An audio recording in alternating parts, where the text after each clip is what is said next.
ಗಂಭೀರ ಗಣಪತಿಯನ್ನ ಪಾಲಿಸೋ ಗಂಭೀರ ಗಣಪತಿಯನ್ನ ಪಾಲಿಸೋ ಗಣಪತಿಯನ್ನ ಪಾಲಿಸೋ ಗಣಪತಿಯನ್ನ ಪಾಲಿಸೋ ಗಂಭೀರ.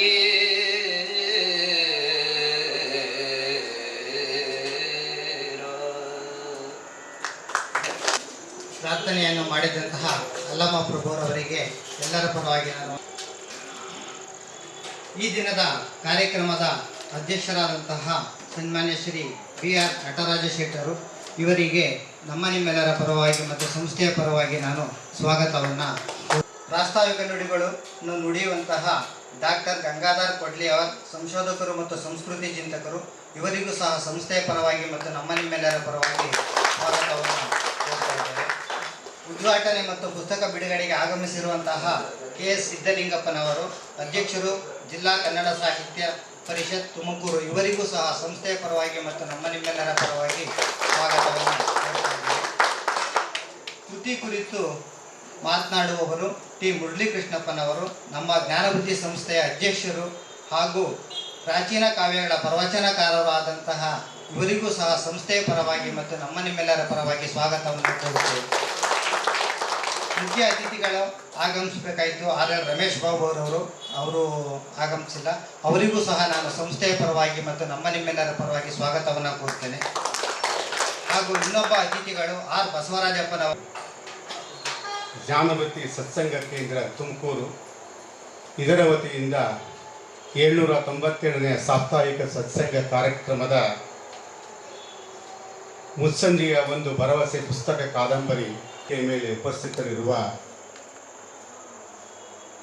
ನಮ್ಮ ಜ್ಞಾನಬುದ್ಧಿ ಸಂಘದ ಅಧ್ಯಕ್ಷರು ಆದಂತಹ M ಮುರಳೀಕೃಷ್ಣಪ್ಪನವರೇ, ಕನ್ನಡ ಸಾಹಿತ್ಯ ಪರಿಷತ್ತಿನ ಅಧ್ಯಕ್ಷರಾದ ಸಿದ್ದಲಿಂಗಪ್ಪನವರೇ ಹಾಗೂ ಬಸವರಾಜಪ್ಪನವರೇ, ನಟರಾಜ್ ಶ್ರೇಷ್ಠಿಯವರೇ ಹಾಗೂ ಇವತ್ತಿನ ಕೇಂದ್ರ ಬಿಂದು ಸಾಗರ್ ಅವರೇ ಮತ್ತು ಜ್ಞಾನಬುದ್ಧಿ ಸತ್ಸಂಗದ ಎಲ್ಲ ಸದಸ್ಯರೇ, ಇಲ್ಲಿಗೆ ಆಗಮಿಸಿದ ಎಲ್ಲ ಗೌರವಾನ್ವಿತ ಹಿರಿಯರೇ ಮತ್ತು ಪತ್ರಕರ್ತರೇ, ಪ್ರಾಸ್ತಾವಿಕ ನುಡಿಯನ್ನು ನುಡಿಯುವುದು ನನ್ನ ಕರ್ತವ್ಯ ಎಂದು ಗುರುತಿಸಿದ್ದು ನಾನು ಅದಕ್ಕಾಗಿ ಮುಂದೆ ನಿಂತಿದ್ದೆ. ವಾಸ್ತವಿಕ ಮತ್ತು ಪ್ರಾಸ್ತಾವಿಕ, ಪ್ರಗತಿ, ಗತಿ ಮತ್ತು ಪ್ರಗತಿ, ಜ್ವಾಲೆ ಮತ್ತು ಪ್ರಜ್ವಾಲೆ, ಎಲ್ಲಿ ಈ ಅನ್ನೋ ಪದ ಇರುತ್ತೋ ಅದಕ್ಕೆ ತನ್ನದೇ ಆದ ಗುರುತರವಾದಂಥ ಶಕ್ತಿ ಇರುತ್ತೆ. ಆ ಕಾರಣ ಇದು ವಾಸ್ತವಿಕತೆಯಲ್ಲ, ಇದು ಪ್ರಾಸ್ತಾವಿಕತೆ. ಆ ಹಿನ್ನೆಲೆಯಲ್ಲಿ ನಾನು ಕೇವಲ 5 ನಿಮಿಷದಲ್ಲಿ ನನ್ನ ಈ ಪ್ರಾಸ್ತಾವಿಕ ನುಡಿಯನ್ನು ನುಡಿ ಬಯಸುತ್ತೇನೆ. ಸಾಹಿತ್ಯ ಕಾಲದ ಕನ್ನಡಿ ಎಂಬ ಮಾತು ಬಹಳ ಕಾಲದಿಂದಲೂ ಕೇಳಿಬರುತ್ತಿದೆ. ಆದರೆ ಕನ್ನಡಿಯ ಕೆಲಸ ಕೇವಲ ಮುಖವನ್ನು ತೋರಿಸುವುದಲ್ಲ, ಅದು ಮುಖದ ಹಿಂದೆ ಮರೆಯಲ್ಲಿ ನಿಂತಿರುವ ಮನಸ್ಸನ್ನು, ಮನಸ್ಸಿನ ಹಿಂದೆ ಮೌನವಾಗಿ ಉಸಿರಾಡುವ ಆತ್ಮವನ್ನು ಕಾಣುವಂತೆ ಮಾಡುವುದೇ ಆಗಿದೆ. ಈ ಮಾತುಗಳು ಈ ಪುಸ್ತಕದ ಲೋಕಾರ್ಪಣೆಯ ಮುನ್ನ ಇರ್ತಕ್ಕಂಥ ಶಬ್ದಗಳನ್ನು ಅಂದ್ಕೊಂಡು ಆ ಅನುಸರಣೆಯಲ್ಲಿ ನನ್ನ ಪ್ರಾಸ್ತಾವಿಕ ನುಡಿಯನ್ನು ನಾನು ಮಾತಾಡ್ತೇನೆ. ಅದಕ್ಕಾಗಿ ನಿಜವಾದ ಸಾಹಿತ್ಯವು ಘಟನೆಗಳನ್ನು ಮಾತ್ರ ದಾಖಲಿಸುವುದಿಲ್ಲ, ಅದು ಮನುಷ್ಯನ ಅಂತರಂಗದಲ್ಲಿ ನಡೆಯುವ ಸೂಕ್ಷ್ಮ ಚಲನೆ, ಶಬ್ದವನ್ನು ನೀಡುತ್ತದೆ. ಕೆಲವೊಮ್ಮೆ ಕಣ್ಣೀರಿಗೆ ಭಾಷೆಯಾಗುತ್ತದೆ, ಕೆಲವೊಮ್ಮೆ ಮೌನಕ್ಕೆ ಅರ್ಥವಾಗುತ್ತದೆ, ಇನ್ನೊಮ್ಮೆ ಆಸೆಯೇ ಕಾಣದ ಕತ್ತಲಿನಲ್ಲಿ ಒಂದು ಪುಟ್ಟ ದೀಪವಾಗಿ ಅದು ಬೆಳಗುತ್ತದೆ. ಸಾಹಿತ್ಯಿಕ ಘಟನೆಗಳನ್ನು ನಾವು ಅನುಭವಿಸಿದಾಗ, ನೋಡಿಸಿದಾಗ, ಆಸ್ವಾದಿಸಿದಾಗ ಈ ಮಾತುಗಳು ಸತ್ಯವಾಗುತ್ತವೆ. ಮುಸ್ಸಂಜೆಯ ಒಂದು ಭರವಸೆ ಇಂದು ಲೋಕಾರ್ಪಣೆಗೊಳ್ಳುವ ಒಂದು ಕಾದಂಬರಿ. ಆ ಮುಸ್ಸಂಜೆಯ ಒಂದು ಭರವಸೆ ಅಂತಹ ದೀಪವನ್ನು ಹುಡುಕುವ ಒಂದು ಕಾದಂಬರಿ ಎಂದು ಹೇಳಬಯಸುತ್ತೇನೆ. ಹಾಗಾದರೆ ಮುಸ್ಸಂಜೆ ಎಂದರೆ ಇದು ಪ್ರಕೃತಿಯ ಒಂದು ಘಟ್ಟವಲ್ಲ, ಅದು ಜೀವನದ ಒಂದು ರೂಪಕ. ನಮ್ಮ ಕಾದಂಬರಿಯಲ್ಲಿರ್ತಕ್ಕಂಥ ಬೆಳಗಿನ ಉತ್ಸಾಹ, ಮಧ್ಯಾಹ್ನದ ವ್ಯಸ್ತತೆ, ಅಪರಾಹ್ನದ ಆಯಾಸ ಇವೆಲ್ಲವನ್ನು ದಾಟಿ ಸಂಜೆಯು ಬರುವಾಗ ಮನುಷ್ಯ ತನ್ನೊಳಗೆ ಮರಳಲು ಆರಂಭಿಸುತ್ತಾನೆ. ಹೊರಗಿನ ಗದ್ದಲು ಕಡಿಮೆಯಾಗುತ್ತಿದ್ದಂತೆ ಒಳಗಿನ ಧ್ವನಿ ಸ್ಪಷ್ಟವಾಗುತ್ತದೆ. ದಿನವಿಡೀ ಮರೆತು ಹೋದ ಪ್ರಶ್ನೆಗಳು ಸಂಜೆಯ ನಿಶ್ಶಬ್ದದಲ್ಲಿ ಮತ್ತೆ ಜೀವ ಪಡೆಯುತ್ತವೆ. ನಾನು ಯಾರು? ನಾನು ಏನು ಗಳಿಸಿದೆ? ನಾನು ಏನು ಕಳೆದುಕೊಂಡೆ? ನನ್ನ ಬದುಕಿನ ಅರ್ಥವೇನು? ಇಂತಹ ಪ್ರಶ್ನೆಗಳಿಗೆ ಉತ್ತರವನ್ನು ಹುಡುಕುವ ಮನಸ್ಸಿನಲ್ಲಿಯೇ ಸಾಹಿತ್ಯ ಹುಟ್ಟುತ್ತದೆ. ಆದ್ದರಿಂದ ಮುಸ್ಸಂಜೆ ಅಂತ್ಯವಲ್ಲ, ಅದು ಆತ್ಮ ಸಂವಾದದ ಆರಂಭ. ಇದು ಈ ಪುಸ್ತಕದ ಹಿನ್ನೆಲೆಯ ಪ್ರಾಸ್ತಾವಿಕ ಮಾತಿನ ಅಂತರಾಳ. ಈ ಕಾದಂಬರಿಯ ಶೀರ್ಷಿಕೆಯಲ್ಲಿರುವ ಮತ್ತೊಂದು ಪದ ಭರವಸೆ. ಭರವಸೆ ಎಂಬ ಪದವು ಕೇವಲ ಆಶಾವಾದದ ಸಂಕೇತವಲ್ಲ, ಅದು ಮನುಷ್ಯನ ಅಸ್ತಿತ್ವವನ್ನು ಉಳಿಸಿಕೊಂಡಿರುವ ಅಂತಿಮ ನೈತಿಕ ಶಕ್ತಿ. ಯುದ್ಧಗಳ ನಂತರವೂ ನಾಗರಿಕತೆ ಉಳಿಯುವುದಕ್ಕೆ, ದ್ರೋಹಗಳ ನಂತರವೂ ಸ್ನೇಹ ಜೀವಂತವಾಗಿರುವುದಕ್ಕೆ, ಸೋಲುಗಳ ನಂತರವೂ ಮನುಷ್ಯ ಎದ್ದು ನಿಲ್ಲುವುದಕ್ಕೆ ಕಾರಣವಾಗಿರುವ ಅದೇ ಅಂತರಂಗದ ಜ್ಯೋತಿ, ಅದುವೇ ಭರವಸೆ. ಆದ್ದರಿಂದ ಈ ಕಾದಂಬರಿಯ ಭರವಸೆ ಹೊರಗಿನಿಂದ ಬರುವ ನೆರವಲ್ಲ, ಸಹಾಯವಲ್ಲ, ಅದು ಮನುಷ್ಯನೊಳಗೆ ಎಂದಿಗೂ ಆರದ ಬೆಳಕು ಎಂಬ ಇಂಗಿತದಲ್ಲಿ ಆ ಮುಸ್ಸಂಜೆಯ ಭರವಸೆ ಇದೆ. ಇಂದಿನ ಸಮಾಜದಲ್ಲಿ ಅಭಿವೃದ್ಧಿಯ ಅರ್ಥವನ್ನು ಹೆಚ್ಚಾಗಿ ಕಟ್ಟಡಗಳ ಎತ್ತರಗಳಿಂದ, ತಂತ್ರಜ್ಞಾನದ ವೇಗದಿಂದ ಮತ್ತು ಆರ್ಥಿಕ ಸಾಧನೆಗಳಿಂದ ಅಳೆಯುತ್ತೇವೆ. ಆದರೆ ಮನುಷ್ಯನ ಅಂತರಂಗದ ಎತ್ತರವನ್ನು ಅಳೆಯುವ ಬದುಕಿಗೆ, ಅಂತರಂಗವನ್ನು ಅಳೆಯುವ ಏನು ಮಾನದಂಡ ಇದೆಯಲ್ಲ, ಅದು ಇನ್ನೂ ಸಾಹಿತ್ಯವೇ ಆಗಿದೆ ಎಂಬುದು ಸತ್ಯವಾಗಿದೆ. ಬದುಕಿಗೆ ಅರ್ಥವನ್ನು ಕೊಡುವುದು ಮಾನವೀಯ ಸಂವೇದನೆ. ಈ ಸಂವೇದನೆಯ ಹುಡುಕಾಟ ಈ ಕಾದಂಬರಿಯ ಜೀವಾಳ.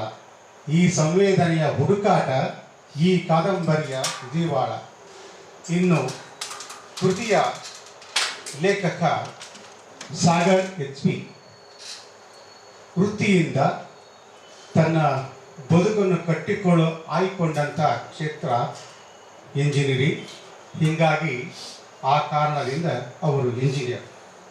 ಹಾಗಾದರೆ ಅವರ ಮಾಡಬೇಕಾದದ್ದು ಏನಾಗಿತ್ತು? ಯಂತ್ರಗಳ ನಿಖರತೆಯನ್ನು ಅರಿತ ಅವರ ದೃಷ್ಟಿ ಮಾನವ ಬದುಕಿನ ಸಂಕೀರ್ಣತೆಯನ್ನು ಅರ್ಥೈಸುವ ಸಾಹಿತ್ಯ ಯಾನಕ್ಕೆ ಸಾಗಿದೆ. ಆ ಯಂತ್ರದ ವೇಗವನ್ನು, ನಿಖರತೆಯನ್ನು ಪ್ರಶ್ನಿಸುವ, ಅರ್ಥೈಸುವ, ವ್ಯಾಖ್ಯಾನಿಸುವ ಮತ್ತು ತಾತ್ವಿಕವಾಗಿ ಅರ್ಥೈಸುವ ಆ ದಾರಿಯನ್ನು ಬಿಟ್ಟು ಹೊಸದೊಂದು ಮಾರ್ಗಕ್ಕೆ, ಅದು ಸಾಹಿತ್ಯ ಯಾತ್ರೆಗೆ, ಸಾಹಿತ್ಯ ಯಾನಕ್ಕೆ, ಅಕ್ಷರ ಪದಕ್ಕೆ, ಅಕ್ಷರ ಸಾಗರದತ್ತ ನಡೆದ ಒಂದು ಪ್ರಯತ್ನದ ಫಲವೇ ಇಂದು ನಮ್ಮ ಮುರಳೀಕೃಷ್ಣಪ್ಪರು ಮತ್ತು ಅತಿಥಿಗಳಾಗಿ ಲೋಕಾರ್ಪಣೆಗೊಳಿಸುವ ಈ ಕಾದಂಬರಿಯ ಒಂದು ಕೃತಿ. ವಿಜ್ಞಾನ ಎಲ್ಲರೂ ಹೇಳ್ತಾರೆ, ಇವರು ಇಂಜಿನಿಯರು, ಸಾಹಿತ್ಯ ಹೇಗೆ ಕಾಂಬಿನೇಷನ್ ನನ್ನನ್ನು ಸೇರಿದಂತೆ. ಇದು ಅದೇನು ಹೊಸದಲ್ಲ. ಅದರಲ್ಲಿ ಬೇರೆ ಬೇರೆಯಾದಂಥ ವಿಭಿನ್ನ ನೋಟಗಳಿವೆ, ವಿಚಾರಧಾರೆಗಳಿವೆ. ಅವೆರಡೂ ಸಮನ್ವಯವಾದರೆ ಯಾರು ಬೇಕಾದರೂ ಏನಾದರೂ ಯಾವ ಸಮನ್ವಯ ಆದರೂ ನಡೆಯಬಹುದೆಂಬುದಕ್ಕೆ ಈ ಕೃತಿಯ ಲೇಖಕ ಮತ್ತು ಈ ಕೃತಿಯು ಕಾರಣವಾಗಿದೆ. ವಿಜ್ಞಾನ ಮತ್ತು ಸಾಹಿತ್ಯ ಪರಸ್ಪರ ವಿರುದ್ಧ ಪದಗಳಲ್ಲ. ಇಂಜಿನಿಯರಿಂಗ್ ಮತ್ತು ಸಾಹಿತ್ಯ ವಿರುದ್ಧ ಪದಗಳಲ್ಲ ಸ್ನೇಹಿತರೆ. ಎರಡೂ ಸತ್ಯವನ್ನು ಹುಡುಕುವ ವಿಭಿನ್ನ ಮಾದರಿಗಳು. ನಾವು ಇಂಜಿನಿಯರಿಂಗ್ ಕೂಡ ಸತ್ಯವನ್ನೇ ಹುಡುಕುತ್ತೇವೆ, ನಿಜವಾದ ಸಾಹಿತ್ಯವು ಸತ್ಯವನ್ನೇ ಹುಡುಕುತ್ತದೆ. ಈ ಮಾತು ನಮಗೆ ಮನನವಾಗಬೇಕಾಗಿದೆ. ಒಂದರಲ್ಲಿ ಅಳತೆ ಇದೆ, ಒಂದರಲ್ಲಿ ಅನುಭವ ಇದೆ. ಒಂದರಲ್ಲಿ ಅಳತೆ ಇದೆ, ಒಂದರಲ್ಲಿ ಅನುಭವ ಇದೆ. ಒಂದರಲ್ಲಿ ತರ್ಕವಿದೆ, ಮತ್ತೊಂದರಲ್ಲಿ ತಲ್ಲೀನತೆ ಇದೆ. ಇಂಜಿನಿಯರಿಂಗ್ ವಿಭಾಗದಲ್ಲಿ ತರ್ಕ ಇದೆ, ಮತ್ತೊಂದರ ಆ ಸಾಹಿತ್ಯದಲ್ಲಿ ಸಾಗರ್ ಅವರ ತಲ್ಲೀನತೆ ಇದೆ. ಈ ಎರಡರ ಸಮನ್ವಯವು ಅವರ ಬರವಣಿಗೆಯ ವಿಶಿಷ್ಟ ಸ್ವರವನ್ನು ಸೃಷ್ಟಿಸಿದೆ. ಈ ಕೃತಿಯ ಒಳಗಿನ ಏನು ಸ್ವರ ಇದೆಯಲ್ಲ, ಆ ಧ್ವನಿ ಇದೆಯಲ್ಲ, ಆ ದನಿ ಇದೆಯಲ್ಲ, ಅದಕ್ಕೆ ಮೂಲ ಏನು ಕಾರಣ ಅಂದರೆ ಈ ಸಮನ್ವಯವೇ. ಸಾಹಿತ್ಯ ಮತ್ತು ವಿಜ್ಞಾನದ ಸಮನ್ವಯ, ಸಾಹಿತ್ಯವನ್ನು ನೋಡುವ ಅವರ ರೀತಿ, ವಿಜ್ಞಾನವನ್ನು ಅವರು ಆಲಿಸಿದಂತೆ, ಗ್ರಹಿಸಿದಂತೆ, ಅರ್ಥೈಸಿಕೊಂಡಂತೆ ಕಾಣುವ ದೃಷ್ಟಿ, ಇವೆರಡೂ ಕೂಡ ಸಮ್ಮಿಲನವಾಗಿ ಈ ಕಾದಂಬರಿಯ ಒಂದು ವಿಶೇಷತೆಯನ್ನು ಸೃಷ್ಟಿ ಮಾಡ್ತದೆ. ಮತ್ತು ಕಾದಂಬರಿ ಅಂದ ಮೇಲೆ ಪಾತ್ರಗಳು ಬರಬೇಕು. ಹೌದು, ಈ ಕಾದಂಬರಿಯಲ್ಲೂ ಪಾತ್ರಗಳಿವೆ. ಈ ಪಾತ್ರಗಳು ಕೇವಲ ಕಥೆಯೊಳಗಿನ ಪಾತ್ರಗಳಲ್ಲ, ಅವು ವಾಸ್ತವದ ಸಾಕ್ಷಿಗಳು. ಓದುವನು ಕೃತಿಯನ್ನು ಕೇವಲ ಓದುವುದಿಲ್ಲ, ಅದರೊಳಗೆ ಪ್ರವೇಶಿಸಿ ತನ್ನ ಬದುಕಿನ ಪ್ರತಿಧ್ವನಿಯನ್ನು ಆಲಿಸುತ್ತಾನೆ. ಈ ಪುಸ್ತಕವನ್ನು ಓದಿ ಮುಗಿಸಿದ ನಂತರವೂ ಮನಸ್ಸಿನಲ್ಲಿ ಮುಂದುವರಿಯುವ ಸಂವಾದವೇ ಈ ಕೃತಿಯ ಯಶಸ್ಸು. ಮುಸ್ಸಂಜೆಯ ಒಂದು ಭರವಸೆ ಈ ಸಂವಾದವನ್ನು ಪ್ರಾರಂಭಿಸುವ ಕಾದಂಬರಿಯಾಗಲಿ ಎಂಬುದು ಈ ಪ್ರಾಸ್ತಾವಿಕ ನುಡಿಯ ಆಶಯ. ಈ ಭರವಸೆಯ ಮೌನ ಗೀತೆಯೇ ಈ ಕಾದಂಬರಿ ಅಂತ ಹೇಳ್ತಾ ನನ್ನ ಪ್ರಾಸ್ತಾವಿಕ ನುಡಿಯನ್ನು ನಾನು ಇಲ್ಲಿಗೆ ಮುಕ್ತಾಯಗೊಳಿಸುತ್ತೇನೆ. ಎಲ್ಲರಿಗೂ ನಮಸ್ಕಾರ. ಪ್ರಾಸ್ತಾವಿಕ ನುಡಿಗಳನ್ನು ನುಡಿದಂತಹ ಡಾಕ್ಟರ್ ಗಂಗಾಧರ್ ಕೊಡ್ಲೆ ಅವರಿಗೆ ಎಲ್ಲರ ಪರವಾಗಿ ಅಭಿನಂದನೆಗಳನ್ನು ಸಲ್ಲಿಸ್ತೇನೆ. ಕ್ಷಮಿಸಬೇಕು, ಈ ಕಾರ್ಯಕ್ರಮ ಸಂಸ್ಥೆಯ ಪರವಾಗಿ ಮತ್ತು ಎಲ್ಲರ ಪರವಾಗಿ ಸ್ವಾಗತವನ್ನು ಕೋರ್ತೇನೆ. ಇದೀಗ ಲೇಖಕರ ಪರಿಚಯ. ತುಮಕೂರು ಜಿಲ್ಲೆ ಮಧುಗಿರಿ ತಾಲೂಕು ಕುರುವಾರ ಹೋಬಳಿ ಹಳೇತಿಮ್ಮನಹಳ್ಳಿ ಗ್ರಾಮದಲ್ಲಿ ವಾಸವಾಗಿರುವ ದಿವಂಗತ ನಂಜುಂಡಪ್ಪ ಮತ್ತು ಶ್ರೀಮತಿ ಪಾರ್ವತಮ್ಮ ಅವರ ಮೊಮ್ಮಗ ಎಚ್ ಪಿ ಸಾಗರ್ ಅವರು. ತಂದೆ ಎನ್ ಪ್ರಕಾಶ್, ತಾಯಿ ಶ್ರೀಮತಿ ಚಂದ್ರಿಕಾ ಇವರ ಪುತ್ರ. ಇವರು ದಿನಾಂಕ 8/3/1997 ಜನಿಸಿದರು. ಇವರ ವಿದ್ಯಾಭ್ಯಾಸ ವಿವೇಕಾನಂದ ಶಾಲೆ, ವಿದ್ಯಾಶಾಲೆ, ವಿದ್ಯಾನಿಕೇತನ ಶಾಲೆಗಳಲ್ಲಿ ಪ್ರಾಥಮಿಕ ಮತ್ತು ಪ್ರೌಢ ಶಿಕ್ಷಣವನ್ನು ಮುಗಿಸಿ ನಂತರ ವಿದ್ಯಾವಾಹಿನಿ ಕಾಲೇಜಿನಲ್ಲಿ PUC ವಿದ್ಯಾಭ್ಯಾಸ PCMBಯಲ್ಲಿ 99% ತೆಗೆದು ತೇರ್ಗಡೆಯಾಗಿರುತ್ತಾರೆ. ಕರ್ನಾಟಕದಲ್ಲಿ VIT ವೆಲ್ಲೂರ್ ಇನ್ಸ್ಟಿಟ್ಯೂಟ್ ಆಫ್ ಟೆಕ್ನಾಲಜಿಗೆ ಆಯ್ಕೆಯಾದ 5 ಜನರಲ್ಲಿ ಇವರು ಮೊದಲಿಗರು. ಇಲ್ಲಿ BE ಮೆಕ್ಯಾನಿಕಲ್ ಇವರು ಕೋರ್ಸನ್ನು ಆಯ್ಕೆ ಮಾಡಿಕೊಳ್ತಾರೆ. 4 ವರ್ಷದ ಕೋರ್ಸನ್ನು ಇವರು 2.5 ವರ್ಷಕ್ಕೆ ಮುಗಿಸಿ ನಂತರದ 1.5 ವರ್ಷ ಸಿಂಗಾಪುರ್ ಮತ್ತು ವಿಯೆಟ್ನಾಂ ದೇಶಗಳಲ್ಲಿ ಇಂಟರ್ನ್ಶಿಪ್ ಮಾಡಿರುತ್ತಾರೆ.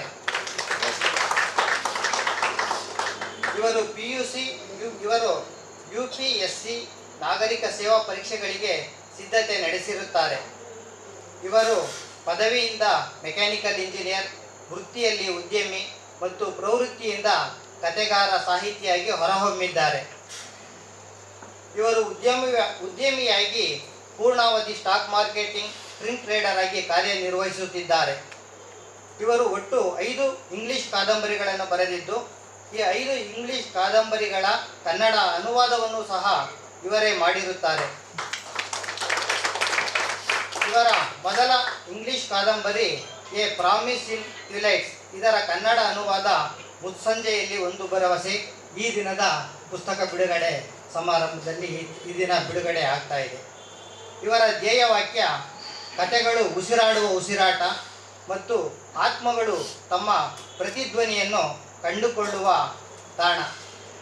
ಇವರು ತಮ್ಮ ಎಲ್ಲ ಕಾದಂಬರಿಗಳನ್ನು ಅಮೆಜಾನ್ನಲ್ಲಿ ಪ್ರಕಟಿಸಿರುತ್ತಾರೆ. ಅವರಿಗೆ ವಂದನೆಗಳನ್ನು.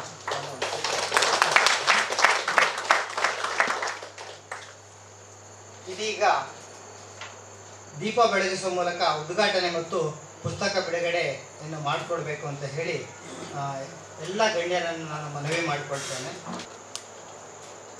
ನೀವು ಹೋಗಿ ನೀವು ಹೋಗಿ ಹೊರಗಡೆಯಿಂದಲೇ ಮಾಡಿ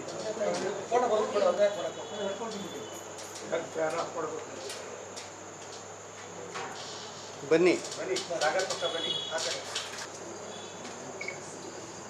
असतो मा सद्गमय तमसो मा ज्योतिर्ग ॐ शान्ति शान्ति शान्तिः सहना भवतु सहनौ भुनक्तु सह वीर्यं करवावहै तेजस्विनावधीतमस्तु मा विद्विषावहै ॐ शान्ति शान्ति शान्तिः ಹಚ್ಚೇವು ಕನ್ನಡದ ದೀಪ ಹಚ್ಚೇವು ಕನ್ನಡದ ದೀಪ ಕರುನಾಡ ದೀಪ ಸಿರಿನುಡಿಯ ದೀಪ ಒಲವೆತ್ತಿ ತೋರುವ ದೀಪ ಹಚ್ಚೇವು ಕನ್ನಡದ ದೀಪ ಹಚ್ಚೇವು ಕನ್ನಡದ ದೀಪ ಹಚ್ಚೇವು ಕನ್ನಡದ ದೀಪ ಹಚ್ಚೇವು ಕನ್ನಡದ ದೀಪ ಹಚ್ಚೇವು ಕನ್ನಡದ ದೀಪ ಹಚ್ಚೇವು ಕನ್ನಡದ ದೀಪ ಅಂತ ಅವರಲ್ಲಿ ಪ್ರಾರ್ಥನೆಯನ್ನು ಮಾಡ್ಕೊಳ್ಬೇಕು.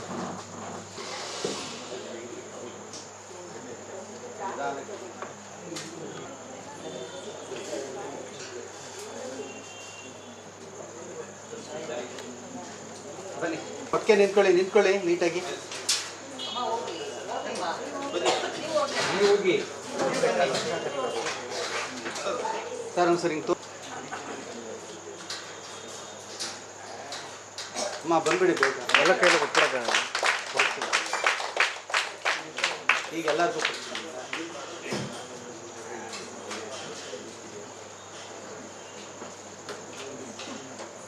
ಎಷ್ಟು ಮುಟ್ಟಿ ಸ್ವಲ್ಪ ಜರಿಕೊಳ್ಳಿ ಹಿಂಗೆ ಹಾಂ ಇನ್ನೇ ನಿಂತ್ಕೊಳ್ಳಿ ಹಾಂ ಲೈನ್ ಅಣ್ಣ ಅವ್ರಿಗೊಂಚೂರು ಜಾಗ ಮಾಡಿ ಇಲ್ಲ ನೋಡಿ ಓಕೆ ಹಾಗೆ ಹಾಗೆ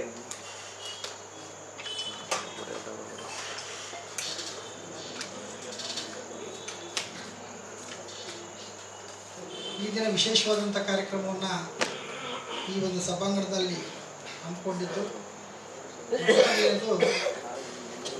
ಮುಸ್ಸಂಜೆಯಲ್ಲಿ ಒಂದು ಭರವಸೆ ಪುಸ್ತಕವನ್ನು ಎಲ್ಲರೂ ಕೂಡ ಅತ್ಯಂತ ಸಂತೋಷದಿಂದ ಸಾಹಿತ್ಯ ಲೋಕಕ್ಕೆ ಬರಮಾಡಿಕೊಂಡಿದ್ದೀವಿ. ಇದರ ಬಿಡುಗಡೆಯನ್ನು ಮಾಡಿದ್ದೀವಿ ಅಂತೇಳಿ ಘೋಷಣೆಯನ್ನು ಮಾಡ್ತಾ ಅದಕ್ಕೊಂದು ಚಪ್ಪಾಳೆಯನ್ನು ನಿಮ್ಮಿಂದ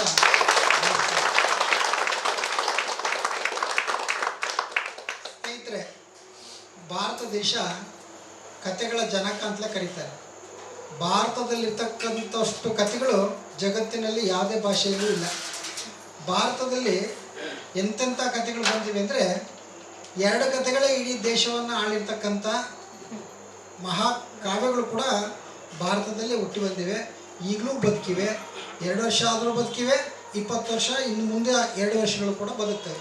ಕಥೆಗಳಿಗೆ ಅಂಥ ಶಕ್ತಿ ಕೂಡ ಇದೆ. ಭಾರತದಲ್ಲಿ ನೀವು ಕಥೆಗಳನ್ನು ಆ ಪರಂಪರೆಯನ್ನು ನೋಡ್ತಾ ಹೋದರೆ ಅಜ್ಜಿಯರಿಂದ ಪ್ರಾರಂಭ ಆಗಿ ಅಂಗಳದಲ್ಲಿ ಪ್ರವೇಶ ಮಾಡಿ ಜೊತೆಗೆ ಅಂಗಳದಿಂದ ಮನಸ್ಸಿಗೆ ಪ್ರಯೋಗವಾಗಿ ಅದಾದಮೇಲೆ ಪರಿವರ್ತನೆಯ ತನಕ ಕಥೆಗಳು ಪ್ರಭಾವವನ್ನು ಬೀರಿವೆ.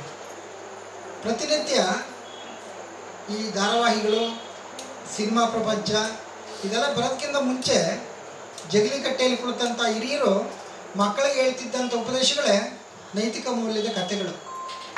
ಆ ಕಥೆಗಳ ಮುಖಾಂತರವೇ ನಮ್ಮಲ್ಲಿ ಎಷ್ಟೋ ಜನ ಶಿಕ್ಷಣವನ್ನು ಕಲಿತರು. ಅಂದರೆ ಮೌಲ್ಯ ಶಿಕ್ಷಣವನ್ನು ಕಥೆಗಳೇ ಕಲಿಸ್ಕೊಟ್ರು. ಮತ್ತು ಕುತೂಹಲ ಎಷ್ಟಿತ್ತು ಅಂದರೆ ನೆನ್ನೆ ಹೇಳಿದ ಕತೆ ಎಲ್ಲಿ ಬಿಟ್ಟಿದ್ದೆ ಅಂದರೆ ಮೊಮ್ಮಗ ಅಥವಾ ಮೊಮ್ಮಗಳು ಹೇಳ್ತಿದ್ಲು. ಅಜ್ಜಿ ಆ ಕತೆಗೆ ತಯಾರಾಗಿ ಆ ಹೊತ್ತಿಗೆ ಕೂತ್ಕೋಬೇಕಾಗಿತ್ತು. ಆ ಕತೆ ಹೇಳುವ ಮತ್ತು ಕೇಳುವ ಆ ಒಂದು ಸಂಬಂಧ ಇತ್ತಲ್ಲ, ಅದು ಭಾವನೆಗಳನ್ನು ಬೆಳೆಸ್ತಾ ಹೋಗ್ತಿತ್ತು. ಭಾವನೆಗಳನ್ನು ಬೆಳೆಸ್ತಾ ಬೆಳೆಸ್ತಾ ಆ ಒಂದು ಕಥೆಗಳು ಹೇಗಾಗಿದ್ವು ಅಂದರೆ ಪುರಾಣ ಕಥೆಗಳನ್ನು ಹೇಳ್ತಿದ್ರು, ಐತಿಹಾಸಿಕ ಕಥೆಗಳನ್ನು ಹೇಳ್ತಿದ್ರು, ಸಾಮಾಜಿಕ ಕಥೆಗಳನ್ನು ಹೇಳ್ತಿದ್ರು, ಕೌಟುಂಬಿಕ ಕಥೆಗಳನ್ನು ಹೇಳ್ತಿದ್ರು, ಸಾಮಾಜಿಕ ಕಥೆಗಳನ್ನು ಹೇಳ್ತಿದ್ರು. ಕೊನೆಗೆ ಎಲ್ಲೆಲ್ಲಿಗೆ ಕಥೆಗಳು ಉಟ್ಕೊಂಡು ಅಂದರೆ ನಾಯಿ ಮೇಲೂ ಒಂದು ಕತೆ, ಆನೆ ಮೇಲೂ ಒಂದು ಕತೆ, ಕೋಳಿ ಮೇಲೂ ಒಂದು ಕತೆ. ಅಂದರೆ ನಮ್ಮಲ್ಲಿ ಕಥೆಗಳ ಹಂದರವನ್ನು ನೋಡ್ತಾ ನೋಡ್ತಾ ಹೋದರೆ ಪ್ರತಿಯೊಂದ್ರ ಮೇಲೆ ಒಂದು ಕತೆ. ನಮಗೆ ಕಲ್ಲಿನ ಮೇಲೂ ಕತೆ ಇದೆ, ಮರದ ಮೇಲೆ ಕತೆ ಇದೆ, ದಾರಿ ಮೇಲೆ ಕತೆ ಇದೆ. ನೀವು ಅದನ್ನು ಸುಮ್ಮನೆ ಆ ಕಡೆ ಈ ಕಡೆ ನೋಡಿದರೆ ಪ್ರತಿಯೊಂದಕ್ಕೂ ಒಂದು ಕತೆ ಇದೆ. ಬೇವಿನ ಮರಕ್ಕೆ ಯಾಕೆ ಕುಂಕುಮ ಇಟ್ಟವ್ರೆ ಅಂದರೆ ಅದಕ್ಕೊಂದು ಕತೆ ಇದೆ. ಆಂಜನೇಯ ಯಾಕೆ ಮ್ಯಾಕ್ ಮುಖ ನೋಡೋಣ ಅಂದರೆ ಅದಕ್ಕೊಂದು ಕತೆ ಇದೆ. ಹೀಗೆ ಕಥೆಯ ಹಂದರವನ್ನು ಭಾರತ ದೇಶದಲ್ಲಿ ಪುರಾಣಗಳು ಮತ್ತು ಈ ಒಂದು ಐತಿಹಾಸಿಕ ಕಾವ್ಯಗಳಲ್ಲಿ, ಸಾಮಾಜಿಕ ಕೃತಿಗಳಲ್ಲಿ ಇವೆಲ್ಲ ಕೂಡ ಬೆಳ್ಕೊಂಡು ಬಂದು ಕಥಾ ಪ್ರಪಂಚಕ್ಕೆ ಆಯಾಯ ಭಾಷೆಗಳಲ್ಲಿ, ಭಾರತ ದೇಶದಲ್ಲಿರ್ತಕ್ಕಂಥ ಆಯಾ ಭಾಷೆಗಳಲ್ಲಿ ಸಾಕಷ್ಟು ಶಕ್ತಿಯನ್ನು, ಸಾಕಷ್ಟು ಮೌಲ್ಯಗಳನ್ನು ಬಿತ್ತಿ ಬೆಳೆದು ಭಾರತ ದೇಶ ವೈಜ್ಞಾನಿಕ ಯುಗದಲ್ಲಿದ್ದರೂ ಕೂಡ ಈ ಕಥೆಗಳ ಹಂದರವನ್ನು ನಾವು ಬಿಟ್ಟು ಬದುಕೋದಕ್ಕೆ ಸಾಧ್ಯ ಇಲ್ಲ. ಯಾಕೆಂದರೆ ನಮ್ಮ ಭವಿಷ್ಯ ಅಥವಾ ನಮ್ಮ ಭೂತಕಾಲ, ವರ್ತಮಾನ ಕಾಲ ಈ ಮೂರು ಕುರಿತು ಹಿಡಿಬೇಕಾದ್ರೆ ಅಲ್ಲಿಂದಲೇ ಶುರುವಾಗುತ್ತೆ. ನಾನು ಯಾರು ಅಂದರೆ ಅಲ್ಲಿಂದ ಹಿಂದಕ್ಕೆ ಹೋಗ್ತೀವಿ, ಮತ್ತು ನಮ್ಮ ಮುಂದೇನು ಅಂದರೆ ಮುಂದಕ್ಕೆ ಮಕ್ಕಳಿಗೆ ಹೋಗ್ತೀವಿ. ಈ ಎಲ್ಲವೂ ಕೂಡ ಕಥೆಯ ರೂಪದಲ್ಲಿ ಬರ್ತಕ್ಕಂಥ ಒಂದು ಪ್ರಯತ್ನವನ್ನು ಸಾಹಿತ್ಯ ಲೋಕದಲ್ಲಿ ಕಾಣ್ತಾ ಹೋಗ್ತೀವಿ. ಸಾಹಿತ್ಯ ಲೋಕದಲ್ಲಿ ಕಥೆಗಳು ಬಂದಿದೆ, ಕಾದಂಬರಿ ಬಂದಿದೆ, ಭಾಷಣ, ಲೇಖನ, ಕಾವ್ಯಗಳು, ಪುರಾಣಗಳು ಎಲ್ಲ ಹುಟ್ಟಿವೆ. ಆದರೆ ಕಥೆಗಳು ಜನಸಾಮಾನ್ಯರಿಗೆ ಬೇಗನೆ ತಲುಪ್ತವೆ. ನೀವು ಪದ್ಯ ತಲುಪೋದಿಲ್ಲ, ಅಥವಾ ಯಾವುದೊಂದು ನಾಟಕ ಬೇಗನೆ ತಲುಪೋದಿಲ್ಲ, ಆದರೆ ಕಥೆ ಬೇಗನೆ ತಲುಪುತ್ತೆ. ಇದಕ್ಕೆ ವಯಸ್ಸಿನ ಇತಿಮಿತಿ ಇಲ್ಲ. ಇಂಥ ಕಾಲಘಟ್ಟದಲ್ಲಿ ವಿಶೇಷವಾಗಿ ಸಾಗರ್ ಅವರ ಇವತ್ತಿನ ಪುಸ್ತಕದ ಬಗ್ಗೆ ಮಾತಾಡೋದಂದರೆ, ಸಾಗರ್ ಅವರಿಗಾಗಲೇ ಪ್ರಾಸ್ತಾವಿಕವಾದ ಮಾತಾಡಿದಂಥ ನಾರಾಯಣ ಅವರು ಪರಿಚಯ ಮಾಡಿಕೊಟ್ರು. ಅಭ್ಯಾಸ ಮಾಡಿದ್ದು ವಿಜ್ಞಾನ, ವೃತ್ತಿ ಮಾಡ್ತಾ ಇರೋದು ವಿಜ್ಞಾನದ ಒಂದು ಭಾಗ, ಆದರೆ ಪ್ರವೃತ್ತಿಯಲ್ಲಿ ಉಸಿರಾಡ್ತಾ ಇರೋದು ಸಾಹಿತ್ಯದ ಇನ್ನೊಂದು ಭಾಗ.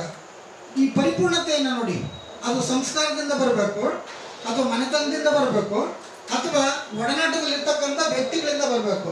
ಇಂಥ ಒಂದು ಪ್ರತಿಭೆ ಇರೋದೇ ವಿಶೇಷವಾದದ್ದು. ಸಾಗರ್ ಯಾಕೆ ನಮಗೆ ವಿಶೇಷವಾಗಿ ಕಾಣ್ತಾರೆ ಅಂದರೆ, ನಾನು ಬಂದಾಗ ಪ್ರಶ್ನೆ ಮಾಡ್ತಾ ಇದ್ದೆ. ಮೊದಲು ಇಂಗ್ಲೀಷ್ನಲ್ಲಿ ತಾಯಿಯ ಪ್ರೇರೇಪಣೆ ಅಂತ ಕನ್ನಡಕ್ಕೆ ಅವರೇ ಅನುವಾದ ಮಾಡ್ತಾರೆ. ಹೀಗೆ ಲೇಖಕರೊಬ್ಬ ತಾನೇ ತನ್ನ ಕೃತಿಯನ್ನು ಬರೆಯೋದು ಮತ್ತು ತನ್ನ ಕೃತಿಯನ್ನು ತಾನೇ ಅನುವಾದ ಮಾಡೋದಷ್ಟೇ ಅಲ್ಲದೆ ತಾನೇ DTP ಮುಖಾಂತರ ಅದನ್ನು ಒಂದು ವಿನ್ಯಾಸ ಮಾಡೋದು ಮತ್ತು ಅದನ್ನು ಪೇಜ್ ಮೇಕಿಂಗ್ ಮಾಡೋದು, ಮುದ್ರಣ ಮಾಡಿಸೋದು, ಇದು ಏಕ ವ್ಯಕ್ತಿಯಿಂದ ಸಾಧ್ಯನಾ ಅಂದರೆ ಹೌದು ಸಾಧ್ಯ ಇದೆ. ಅದು ಸಾಗರ್ ಅಂತವರಿಂದ ಮಾತ್ರ ಸಾಧ್ಯ ಇದೆ. ನಾವು ಇತ್ತೀಚಿನ ದಿನಗಳಲ್ಲಿ ನೋಡ್ತೀವಿ, ಯಾರೋ ಬರೀತಾರೆ, ಎಲ್ಲೋ ಮುದ್ರಣ ಆಗುತ್ತೆ, ಯಾರು ವಿತರಣೆ ಮಾಡ್ತಾರೆ, ಯಾರು ಪ್ರಕಾಶಕರು ಸಿಗ್ತಾರೆ, ಹೀಗೆ ವಿವಿಧ ಹಂತಗಳಲ್ಲಿ ಆ ಪುಸ್ತಕ ಓದೋದ್ರ ಕೈ ಸೇರುತ್ತೆ. ಆದರೆ ಇಲ್ಲಿ ಒಬ್ಬರೇ ವ್ಯಕ್ತಿ ಈ ಎಲ್ಲ ಕೌಶಲ್ಯವನ್ನು ಅಳವಡಿಸ್ಕೊಂಡಿದ್ದಾರಲ್ಲ, ಅದು ಕೇವಲ 30 ವರ್ಷಕ್ಕೆ ಇಂಥ ಅದ್ಭುತವಾದಂಥ ಕೌಶಲ್ಯವನ್ನು ಅಳವಡಿಸ್ಕೊಂಡಿರೋದ್ರೆ ನಮ್ಮ ರೇವಣ ಸಿದ್ದಪ್ಪನವ್ರ ಲೇಖಕರು ಬಂದಿದ್ದಾರೆ. ಇಂಗ್ಲೀಷ್ ಪ್ರೊಫೆಸರ್ ಹೇಳಿದ್ರು ಅದನ್ನು. ಅಂದರೆ ಹೀಗೆ ಒಂದು ಪುಸ್ತಕ ಬಿಡುಗಡೆ ಆಗೋದಕ್ಕಿಂತ ಮುಂಚೆ, ಬಿಡುಗಡೆಯ ನಂತರ ಚರ್ಚೆಯಲ್ಲಿ ಬಂದಿದೆ. ಮತ್ತು ಈ ಕೃತಿಗಳಿಗೆ ನೋಡಿ, ವಯಸ್ಸಿನ ಇತಿಮಿತಿ ಇಲ್ಲ. ನಾವು ಅನ್ಕೊಳ್ತೀವಿ ವಯಸ್ಸಾದಂತೆ ಬರೆದಿದ್ದು ಭಾಳ ಪಕ್ವವಾದಂಥ ಕೃತಿ, ಕಿರು ವಯಸ್ಸಲ್ಲಿ ಬರೆದಿದ್ದು ಕೃತಿ ಅಂತ ಸತ್ವ ಇರಲ್ವೇನೋ ಅಂತ. ಇಲ್ಲ, ಇಲ್ಲಿ ಅನುಭವ ಮುಖ್ಯವೇ ಹೊರತು ವಯಸ್ಸಲ್ಲ, ಕಲ್ಪನೆ ಮುಖ್ಯವೇ ಹೊರತು ವಯಸ್ಸಲ್ಲ. ಅದಕ್ಕೆ ಪ್ರಾಯಂ ಕೂಸಕ್ಕುಮೆ ಅಭಿಪ್ರಾಯಂ ಕೂಸಕ್ಕುಮೆ ಅಂತ ಹೇಳ್ತಾರೆ. ಅಂದರೆ ವಯಸ್ಸು ಚಿಕ್ಕದಾದರೂ ಅಭಿಪ್ರಾಯ ಚಿಕ್ಕದಾಗುತ್ತಾ ಅಂತೇಳಿ ಕವಿ ಹೇಳ್ತಾನೆ. ಇಲ್ಲ, ಅಭಿಪ್ರಾಯಕ್ಕೆ ಮಾನ್ಯತೆ ಇರ್ತದೆ. ಮತ್ತು ನಮ್ಮ ಕಾದಂಬರಿ ಮತ್ತು ಸಾಹಿತ್ಯ ಲೋಕದಲ್ಲೂ ಅಷ್ಟೇ, ಅಥವಾ ನಮ್ಮ ಕನ್ನಡ ಸಾಹಿತ್ಯವನ್ನು ನೀವು ಒಂದು ಸತಿ ನೋಡಿದ್ರೆ, ಬೇರೆ ಬೇರೆ ಭಾಷೆಯಲ್ಲಿ ಬದುಕಿರೋರೆ ಕನ್ನಡ ಸಾಹಿತ್ಯಕ್ಕೆ ಹೆಚ್ಚು ಕೊಡುಗೆ ಕೊಟ್ಟಿದ್ದಾರೆ. ಬೇರೆ ಭಾಷೆಯಲ್ಲಿ ಪ್ರಭುತ್ವ ಸಾಧಿಸಿರೋರು, ಬೇರೆ ಭಾಷೆಯನ್ನು ತಮ್ಮ ಉಸಿರಾಗಿ ಇಟ್ಕೊಂಡಿದ್ದರು. ಮೊದಲು ಪಾಶ್ಚಾತ್ಯದಿಂದ ನೀವು ಆಲೋಚನೆ ಮಾಡಿ. ಕಿಟ್ಟಲ್ ಅಂತಕ್ಕಂಥ ಕನ್ನಡಕ್ಕೆ ನಿಘಂಟು ಕೊಟ್ಟಿದ್ದೆ ಪಾಶ್ಚಿಮಾತ್ಯ. ನಿಮ್ಮ ಡಿಕ್ಷನರಿ ಹಿಂಗೈತೆ ನೋಡ್ರಪ್ಪ ಅಂತೇಳಿ ಹೇಳ್ಕೊಟ್ಟಿದ್ದೆ ಪಾಶ್ಚಿಮಾತ್ಯರು. ಅಲ್ಲಿಂದ ನೀವು ಶುರು ಮಾಡಿದ್ರೆ ನಮ್ಮ ಜ್ಞಾನಪೀಠ ಪ್ರಶಸ್ತಿ ಪುರಸ್ಕೃತದಲ್ಲಿ ಗಮನಿಸಿ. ಸುಮ್ಮನೆ ಒಬ್ಬೊಬ್ಬರು ಅವ್ರ ಮಾತೃಭಾಷೆ ಬೇರೆ. ವರಕವಿ ಬೇಂದ್ರೆ ಅವರು ಮಾತೃಭಾಷೆ ಮರಾಠಿ. ಅವರು ಮರಾಠಿಯಲ್ಲಿ ಉಸಿರಾಡ್ಕೊಂಡು ಕನ್ನಡವನ್ನು ಬೆಳೆಸ್ತಾ ಹೋದರು. ಕನ್ನಡಕ್ಕೆ ಜ್ಞಾನಪೀಠವನ್ನು ತಂದು ಕೊಟ್ಟರು. ಪೀಕರು ಗೋಕಾಕ್, ಅವ್ರ ಭಾಷೆ ಮಾತೃಭಾಷೆ ಬೇರೆ. ಮತ್ತು ನಮ್ಮ ಮುಂಕತಿಮ್ಮನ ಕಗ್ಗ ಬರೆದಿರ್ತಕ್ಕಂಥ DVG ಅವರು ತೆಲುಗು ಮಾತೃಭಾಷೆ, ಕನ್ನಡಕ್ಕೆ ಕೊಡುಗೆಯನ್ನು ಕೊಟ್ಟರು. ಬಹುಶಃ ಹೀಗೆ ಬೇರೆ ಭಾಷೆಯಿಂದ ಬಂದಿರತಕ್ಕಂಥ ಅನೇಕರು ಮಾತೃಭಾಷೆ ತಮ್ಮ ಮನೆಯಲ್ಲಿ ಬೇರೆ ಆದರೂ ಕೂಡ ಜನಸಾಮಾನ್ಯರಿಗೆ ಕೈಗೆಟಕ್ತಕ್ಕಂಥ ಮತ್ತು ಜನಸಾಮಾನ್ಯರಿಗೆ ಬೇಕಾಗಿರ್ತಕ್ಕಂಥ ಅವರ ಪರಿಚಯವಾಗಿರ್ತಕ್ಕಂಥ ಭಾಷೆಯಲ್ಲಿ ಬರೀತಕ್ಕಂಥದ್ದು ಇದೆಯಲ್ಲ, ಅದು ಹೆಚ್ಚು ಜನಪ್ರಿಯವಾಗುತ್ತೆ. ಮತ್ತು ನಮ್ಮ ಯಾಕೆ ಈ ಕನ್ನಡ ಅನ್ನೋದನ್ನು ಕರ್ನಾಟಕದಲ್ಲಿ ಅಷ್ಟೇ ಅಲ್ಲದೆ ವಿಶ್ವಕ್ಕೆ ಒಂದು ಮಾರುಕಟ್ಟೆ ಇವತ್ತಿನ ರೀತಿಯಲ್ಲಾಗಿದೆ. ಇವತ್ತು ವಿಶ್ವದಲ್ಲಿ ಕನ್ನಡಿಗರು ಎಲ್ಲ ಕಡೆ ಇದ್ದಾರೆ. ಅಲ್ಲಿರ್ತಕ್ಕಂಥ ಕನ್ನಡಿಗರು ಈ ಒಂದು ಕೃತಿಯನ್ನು ಲೋಕಾರ್ಪಣೆ ಮಾಡ್ತಾ ಮಾಡ್ತಾ ನೋಡ್ತಾ ಇವತ್ತು ಕೇವಲ MG ರೋಡ್ನಲ್ಲೋ ಅಥವಾ ತುಮಕೂರಿನಲ್ಲೋ ಅಷ್ಟೇ ಮಾರಾಟ ಆಗೋದಿಲ್ಲ. ಇವತ್ತು ಬೇರೆ ಬೇರೆ ರೂಪದಲ್ಲಿ ಓದುಗರು ಹೆಚ್ಚಿಗಾಗಿದ್ದಾರೆ. ಅನೇಕರು ಟೀಕೆಗಳನ್ನು ಮಾಡ್ತಾರೆ, ಅಥವಾ ಇಲ್ಲ ಓದುಗರ ಸಂಖ್ಯೆ ಕಡಿಮೆ ಆಗಿದೆ, ಪುಸ್ತಕ ಓದೋರ ಸಂಖ್ಯೆ ಕಡಿಮೆ ಆಗಿದೆ ಅಂತ. ಖಂಡಿತ ಆಗಿಲ್ಲ. ಬೇರೆ ಬೇರೆ ಪ್ರಕಾರಕ್ಕೆ ಹೋಗಿದ್ದಾರೆ ಅಷ್ಟೇ. ಈಗ ಪುಸ್ತಕ ಓದೋದು ಬಿಟ್ಟು ಫೇಸ್ಬುಕ್ಕಿಗೆ ಹೋದರು, ವಾಟ್ಸಪ್ಗೆ ಹೋದರು, ಮತ್ತು SMS ಹೋದರು. ಹೀಗೆ ಬೇರೆ ಬೇರೆ ಕೌಶಲ್ಯಗಳಿಗೆ ಅವರು ತಮ್ಮನ್ನು ತಾವು ತೊಡಗಿಸ್ಕೊಂಡಿದ್ದಾರೆ. ಮತ್ತು ಓದ್ತಕ್ಕಂಥವ್ರು ಪುಸ್ತಕಗಳನ್ನು ಕಡಿಮೆ ಮಾಡಿದ್ದಾರೆ ಅಂದರೆ ಇಲ್ಲ. ಒಂದು ಅಂಕಿಅಂಶದ ಪ್ರಕಾರ ಕರ್ನಾಟಕದಲ್ಲಿ ಪ್ರತಿ ವರ್ಷ 7,000 ಪುಸ್ತಕಗಳು ಮುದ್ರಣ ಆಗ್ತವೆ, ಹೊಸ ಪುಸ್ತಕಗಳು 7,000 ಪುಸ್ತಕಗಳು. ಮತ್ತು ಅಷ್ಟು ಪುಸ್ತಕಗಳು ಮಾರಾಟ ಆಗ್ತವ, ಅದು ಅಷ್ಟು ಪುಸ್ತಕಗಳಿಗೆ ಲಾಭ ಇದೆಯಾ? ಲಾಭ ನಷ್ಟಗಳ ಲೆಕ್ಕ ಇಲ್ಲಿ ಇಲ್ಲವೇ ಇಲ್ಲ. ಯಾಕೆಂದರೆ ಈಗ ಉದಾಹರಣೆಗೆ ನಮ್ಮ ಗಂಗಾಧರ ಕೊಡ್ಲಿ ಅಂತವರು ಪುಸ್ತಕವನ್ನು ಬರೆದ ಮೇಲೆ ಅದನ್ನು ಮುದ್ರಣ ಮಾಡ್ತಕ್ಕಂಥ ಹಂಬಲ ಜಾಸ್ತಿ ಆಗುತ್ತೆ. ಮುದ್ರಣ ಮಾಡಿದ ಮೇಲೆ ಮಾರುಕಟ್ಟೆ ಸಿಗುತ್ತಿಲ್ಲ, ಅದು ಆಮೇಲೆ. ಆದರೆ ನಾನು ಕೃತಿಗೊಂದು ರೂಪ ಕೊಡಬೇಕು, ಕೃತಿಗೊಂದು ರೂಪ ಕೊಟ್ಟು ಜನಸಾಮಾನ್ಯರ ಕೈಗೆ ತಲುಪಿಸ್ಬೇಕು ಅಂತೇಳಿ ಹೋಗ್ತಾರೆ. ಆ ಒಂದು ಪ್ರಯತ್ನ ಇದೆಯಲ್ಲ, ಅದು ಸರ್ಕಾರ, ಘನ ಸರ್ಕಾರ, ನಮ್ಮಲ್ಲಿ ಅನೇಕರು ಅದನ್ನು ಗೊತ್ತಿದೆ. ಪ್ರತಿ ವರ್ಷ 3,000 ಕೋಟಿಗಳನ್ನು ಖರ್ಚು ಮಾಡಬೇಕು. 2% ಸೆಸ್ ಇದೆಯಲ್ಲ, ಅದು ಕರ್ನಾಟಕ ಸರ್ಕಾರಕ್ಕೆ ಬೊಕ್ಕಸಕ್ಕೆ 3,000 ಕೋಟಿ ರೂಪಾಯಿ ಆದಾಯವನ್ನು ತರುತ್ತೆ. 3,000 ಕೋಟಿ ರೂಪಾಯಿ ಆದಾಯದ ಪುಸ್ತಕಗಳನ್ನು ಕೊಡ್ತಾ ಇದೆಯಾ ಅಂದರೆ ಇಲ್ಲ. ಆದರೆ ಆ ಹೆಸರಿನಲ್ಲಿ ಬರ್ತಾ ಇದೆ. ಅಷ್ಟು ಹಣವನ್ನೇನಾದರೂ ಲೇಖಕರಿಗೆ, ಪ್ರಕಾಶಕರಿಗೆ ಕೊಟ್ಟಿದ್ದರೆ ಕರ್ನಾಟಕದಲ್ಲಿ ಅತ್ಯಮೂಲ್ಯವಾದಂತಹ ಒಂದು ದೊಡ್ಡ ಗ್ರಂಥಾಲಯಗಳು, ದೊಡ್ಡ ಬೆಳವಣಿಗೆ ಈ ಒಂದು ಸಾಹಿತ್ಯ ಕ್ಷೇತ್ರದಲ್ಲಿ ಆಗ್ತಿತ್ತು. ಅದೇ ಕೇರಳದಲ್ಲಿ ಆಗ್ತಾ ಇದೆ, ಪಶ್ಚಿಮ ಬಂಗಾಳದಲ್ಲಿ ಆಗ್ತಾ ಇದೆ, ಕರ್ನಾಟಕದಲ್ಲಿ ಆಗ್ತಾ ಇಲ್ಲ. ಯಾಕೆ ಅಂತಂದರೆ ಬಹುಶಃ ನಮ್ಮಲ್ಲಿ ಆ ಪ್ರಯತ್ನಗಳನ್ನು ಮಾಡೋದಕ್ಕೆ ಸಾಧ್ಯ ಆಗ್ತಾ ಇಲ್ಲ.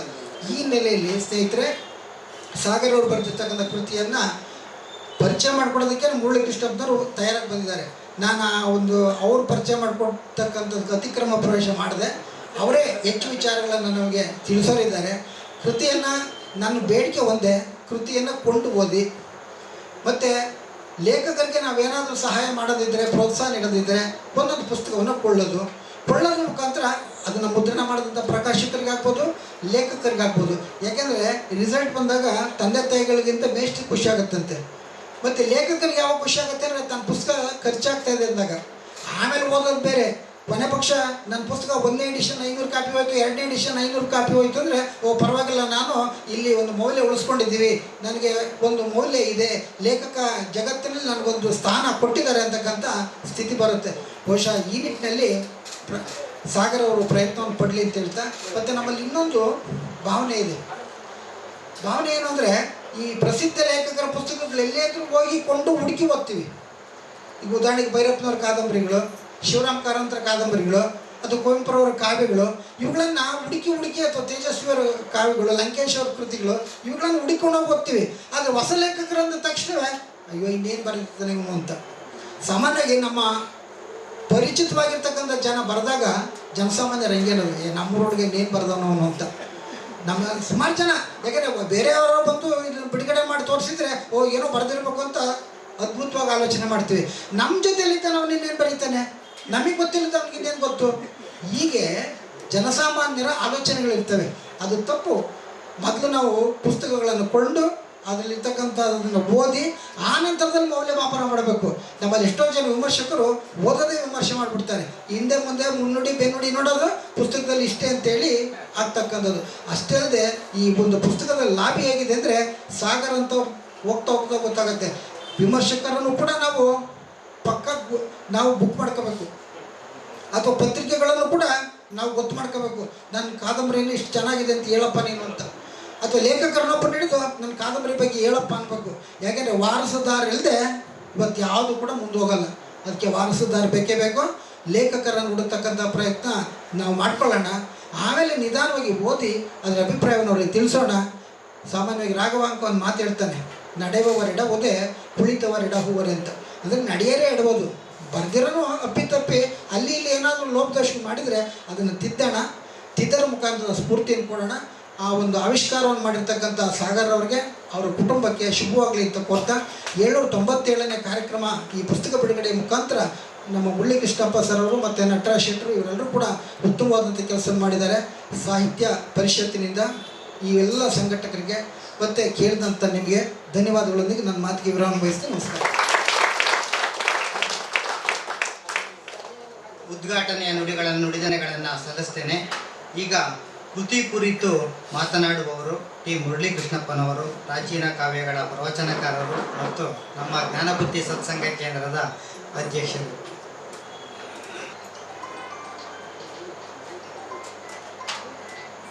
ಸಾಗರ್ ಅವರ ಪುಣ್ಯ ಇವತ್ತು 797ನೇ ಕಾರ್ಯಕ್ರಮ. ಯಾವ ಕಡೆಯಿಂದ ನೋಡಿದ್ರು 797. ಇದು ಸಿಗೋದು ಭಾಳ ಅಪರೂಪ. ಇವತ್ತಿನ ಈ ಒಂದು ವಿಶೇಷ ಸಭೆಗೆ ಅಧ್ಯಕ್ಷರಾಗಿ ಬಂದಿರತಕ್ಕಂಥವರು ನಮ್ಮವರೇ ಆಗಿರ್ತಕ್ಕಂಥ ಶಿರ್ಡಿ ಸಾಯಿಬಾಬಾ ಮಂದಿರದ ಅಧ್ಯಕ್ಷರು, ನಮ್ಮ ಜ್ಞಾನಬುದ್ಧಿಯ ಮಹಾಪೋಷಕರು, ಮಹಾರಾಜ ಪೋಷಕರು ಆಗಿರುವ ನಟರಾಜ್ ಶೆಟ್ಟರೆ, ಈ ಕನ್ನಡ ಸಾಹಿತ್ಯ ಪರಿಷತ್ತನ್ನು ಎಂದಿಗಿಂತ ಅತ್ಯಂತ ಶೋಭಾಯಮಾನವಾಗಿ ಸೊಗಸಗೊಳಿಸಿದಂಥ ಅಧ್ಯಕ್ಷರಾಗಿರ್ತಕ್ಕಂಥ ಸಿದ್ಧಲಿಂಗಪ್ಪ ಅವರೇ, ಇಂಜಿನಿಯರ್ ಆಗಿದ್ಕೊಂಡು ವೃತ್ತಿನಲ್ಲಿ ಎಕ್ಸಿಕ್ಯೂಟಿವ್ ಇಂಜಿನಿಯರು, ಪ್ರವೃತ್ತಿನಲ್ಲಿ ಸಾಹಿತಿ, ಕವಿಯಾಗಿ, ವಿಮರ್ಶಕರಾಗಿ, ಸಂಶೋಧಕರಾಗಿ ನಾನಾ ಪ್ರಕಾರಗಳಲ್ಲಿ ಕೆಲಸ ಮಾಡಿರ್ತಕ್ಕಂಥ ಮಿತ್ರ ಗಂಗಾಧರ್ ಕೊಡ್ಲಿಯಾರ್ ಅವರೇ, ನಮ್ಮ ಜ್ಞಾನಬುದ್ಧಿಯ ಉಪಾಧ್ಯಕ್ಷರು ಆರ್ ಬಸವರಾಜಪ್ಪ ಅವರೇ, ಇವತ್ತಿನ ಸಭೆಯ ಆಕರ್ಷಣೆಯ ಕೇಂದ್ರಬಿಂದು ಮತ್ತು ಮುಸ್ಸಂಜೆಯಲ್ಲಿ ಒಂದು ಭರವಸೆ, ಈ ಕೃತಿಯ ಕೃತಿಕಾರ, ಲೇಖಕ, 29 ವರ್ಷದ ಅವಿವಾಹಿತ ತರುಣನಾಗಿರ್ತಕ್ಕಂಥ ಸಾಗರ್ ಅವರು.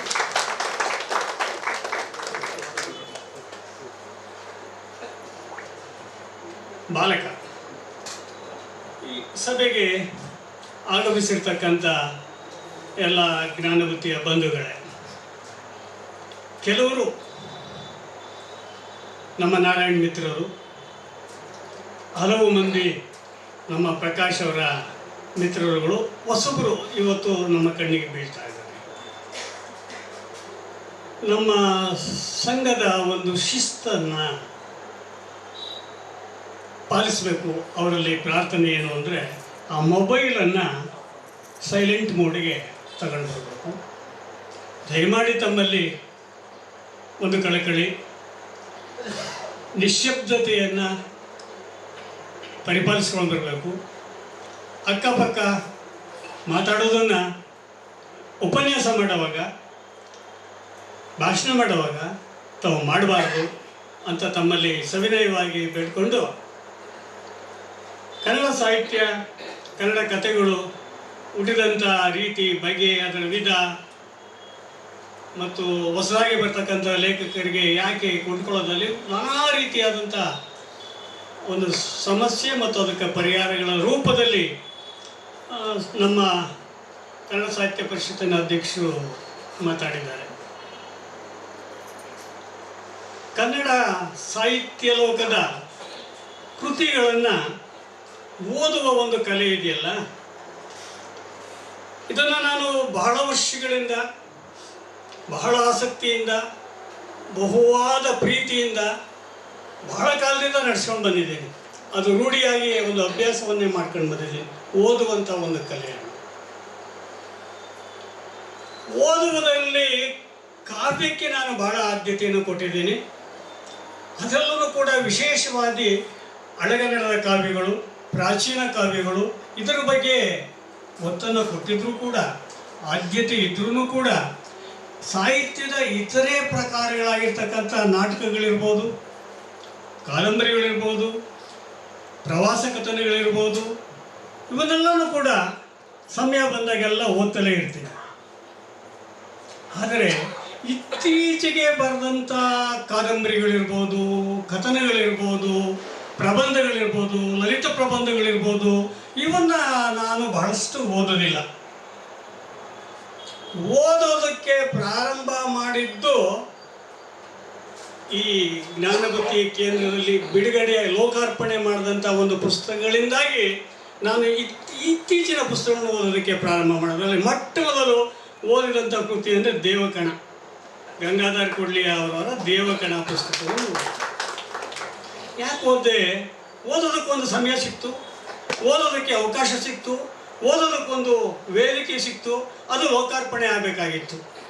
ಹಾಗೆ ಇನ್ನೊಂದು ವಿಶ್ವವಿಸ್ಮಯ, ಅದನ್ನು ಕೂಡ ಸಂಪೂರ್ಣವಾಗಿ ಸುಮಾರು ಒಂದು 500 ಪುಟಗಳಿರ್ತಕ್ಕಂಥ ದೊಡ್ಡದಾದಂಥ ಒಂದು ಪುಸ್ತಕ, ಅದನ್ನು ಕೂಡ ಓದೋ ಒಂದು ಪುಣ್ಯ ನನಗೆ ಸಿಕ್ಕಿತು. ಈಗ ಈ ಮುಸ್ಸಂಜೆಯಲ್ಲಿ ಒಂದು ಭರವಸೆ ಅಂತಕ್ಕಂಥ ವಿಶೇಷವಾಗಿರ್ತಕ್ಕಂಥ ಒಂದು ಆತ್ಮಕಥನವನ್ನು ಓದಲಿಕ್ಕೆ ಅವಕಾಶ ಸಿಕ್ತು. ಈ ಓದಿನಿಂದ ನನಗೆ ಅದೆಷ್ಟು ಪ್ರಯೋಜನ ಆಗಿದೆ ಅಂದರೆ, ಸ್ವಲ್ಪ ಮಟ್ಟಿಗಾದ್ರೂ ಕೂಡ, ತಾತ್ಕಾಲಿಕವಾಗಿ ಆದ್ರೂ ಕೂಡ ಸಾಂಸಾರಿಕ ಕ್ಲೇಶಗಳಿಂದ ಪಾರು ಮಾಡ್ತಕ್ಕಂಥ ಶಕ್ತಿ ಈ ಓದಿಗೆ. ಈ ಓದಿನಿಂದ ನನಗೆ ಅದ್ಭುತವಾಗಿರ್ತಕ್ಕಂಥ ಶಾಂತಿ, ಸಂತುಷ್ಟಿ, ಸಮಾಧಾನ, ಅಪೂರ್ವವಾಗಿರ್ತಕ್ಕಂಥ ನೆಮ್ಮದಿ ನನ್ನ ಪಾಲಾಗಿದೆ ಓದಿನಿಂದ. ಈ ಅಲೌಕಿಕ ಜ್ಞಾನಾರ್ಜನೆಗೆ ಅಥವಾ ಚಿತ್ತದ ಏಕಾಗ್ರತೆಗೆ ಅಥವಾ ಮನಸ್ಸಿನ ಒಂದು ಏಕಾಗ್ರತೆಗೆ ಈ ಓದು ಅಂತಕ್ಕಂಥದ್ದು ಒಂದು ಪ್ರೇರಕ ಶಕ್ತಿಯಾಗಿದೆ. ಈ ಮುಸ್ಸಂಜೆಯ ಒಂದು ಭರವಸೆ ಓದು ನನಗೆ ಮನಸ್ಸಿನಲ್ಲಿ ಒಂದು ವಿಸ್ತಾರತೆಯನ್ನು ಒದಗಿಸಿದೆ, ಒಂದು ಸೂಕ್ಷ್ಮತೆಯನ್ನು ಒದಗಿಸಿದೆ. ಈ ಮನಸ್ಸಿನಲ್ಲಿ ನನಗೆ ಸಂವೇದನಾಶೀಲತೆಯನ್ನು ಹರಿತಗೊಳಿಸಿದೆ ಈ ಒಂದು ಮುಸ್ಸಂಜೆಯ ಒಂದು ಭರವಸೆ. ಹಾಗೆ ಕನ್ನಡ ಸಾಹಿತ್ಯದ ಬಗ್ಗೆ, ಕನ್ನಡ ನಾಡು, ನುಡಿ, ಭಾಷೆ, ಸಂಸ್ಕೃತಿ, ನೆಲ, ಜಲದ ಬಗ್ಗೆ ನನಗಿರ್ತಕ್ಕಂಥ ಅಭಿಮಾನವನ್ನು 100 ಪಟ್ಟು ಹೆಚ್ಚು ಮಾಡಿದೆ ಈ ಪುಸ್ತಕದಿಂದ. ಇದೆಲ್ಲಕ್ಕಿಂತ ಮುಖ್ಯವಾಗಿ ನಾನು ಯಾವ ರೀತಿ ಬದುಕಬೇಕು, ಯಾವ ರೀತಿ ಆಚಾರ ವಿಚಾರಗಳನ್ನು, ಸದಾಚಾರಗಳನ್ನು, ಸಂಸ್ಕೃತಿಯನ್ನು ಬೆಳೆಸ್ಕೊಂಡು ಹೋದರೆ ಅರ್ಥಪೂರ್ಣವಾದಂಥ ಸೊಗಸಾದಂಥ ಜೀವನವನ್ನು ಮಾಡ್ಬೋದು ಅಂತ ಈ ಪುಸ್ತಕ ಬೋಧಿಸ್ತದೆ. ಇಷ್ಟೊಂದು ಯಶಸ್ಸು ಈ ಪುಸ್ತಕಕ್ಕೆ.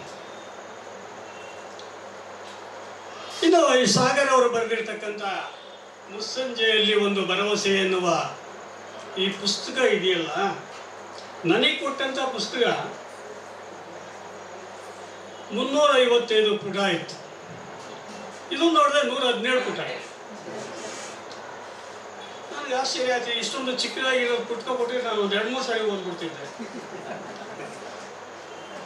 ಆ ದಪ್ಪನೆ ಪುಸ್ತಕ ಕೊಟ್ಟು ನನಗೆ 355 ಪುಟ ಓದಿ ಅದನ್ನು ಅರ್ಥೈಸ್ಕೊಂಡು ನಾನು ಮನನ ಮಾಡಿಕೊಂಡು ನಿಮಗೆ ಹೇಳ್ತಕ್ಕಂಥ ಕಷ್ಟಕರವಾದಂಥ ಒಂದು ಕೆಲಸವನ್ನು ಈ ಪ್ರಕಾಶು, ಈ ಸಾಗರು, ಈ ನಾರಾಯಣ ಕೊಟ್ಟುಬಿಟ್ಟು ಆಯಿತು. ಈ ಪುಸ್ತಕದಲ್ಲಿರ್ತಕ್ಕಂಥದ್ದು ರಕ್ತದ ಕ್ಯಾನ್ಸರ್ನಿಂದ ಬಳಲುತ್ತಿರುವ ತನ್ನ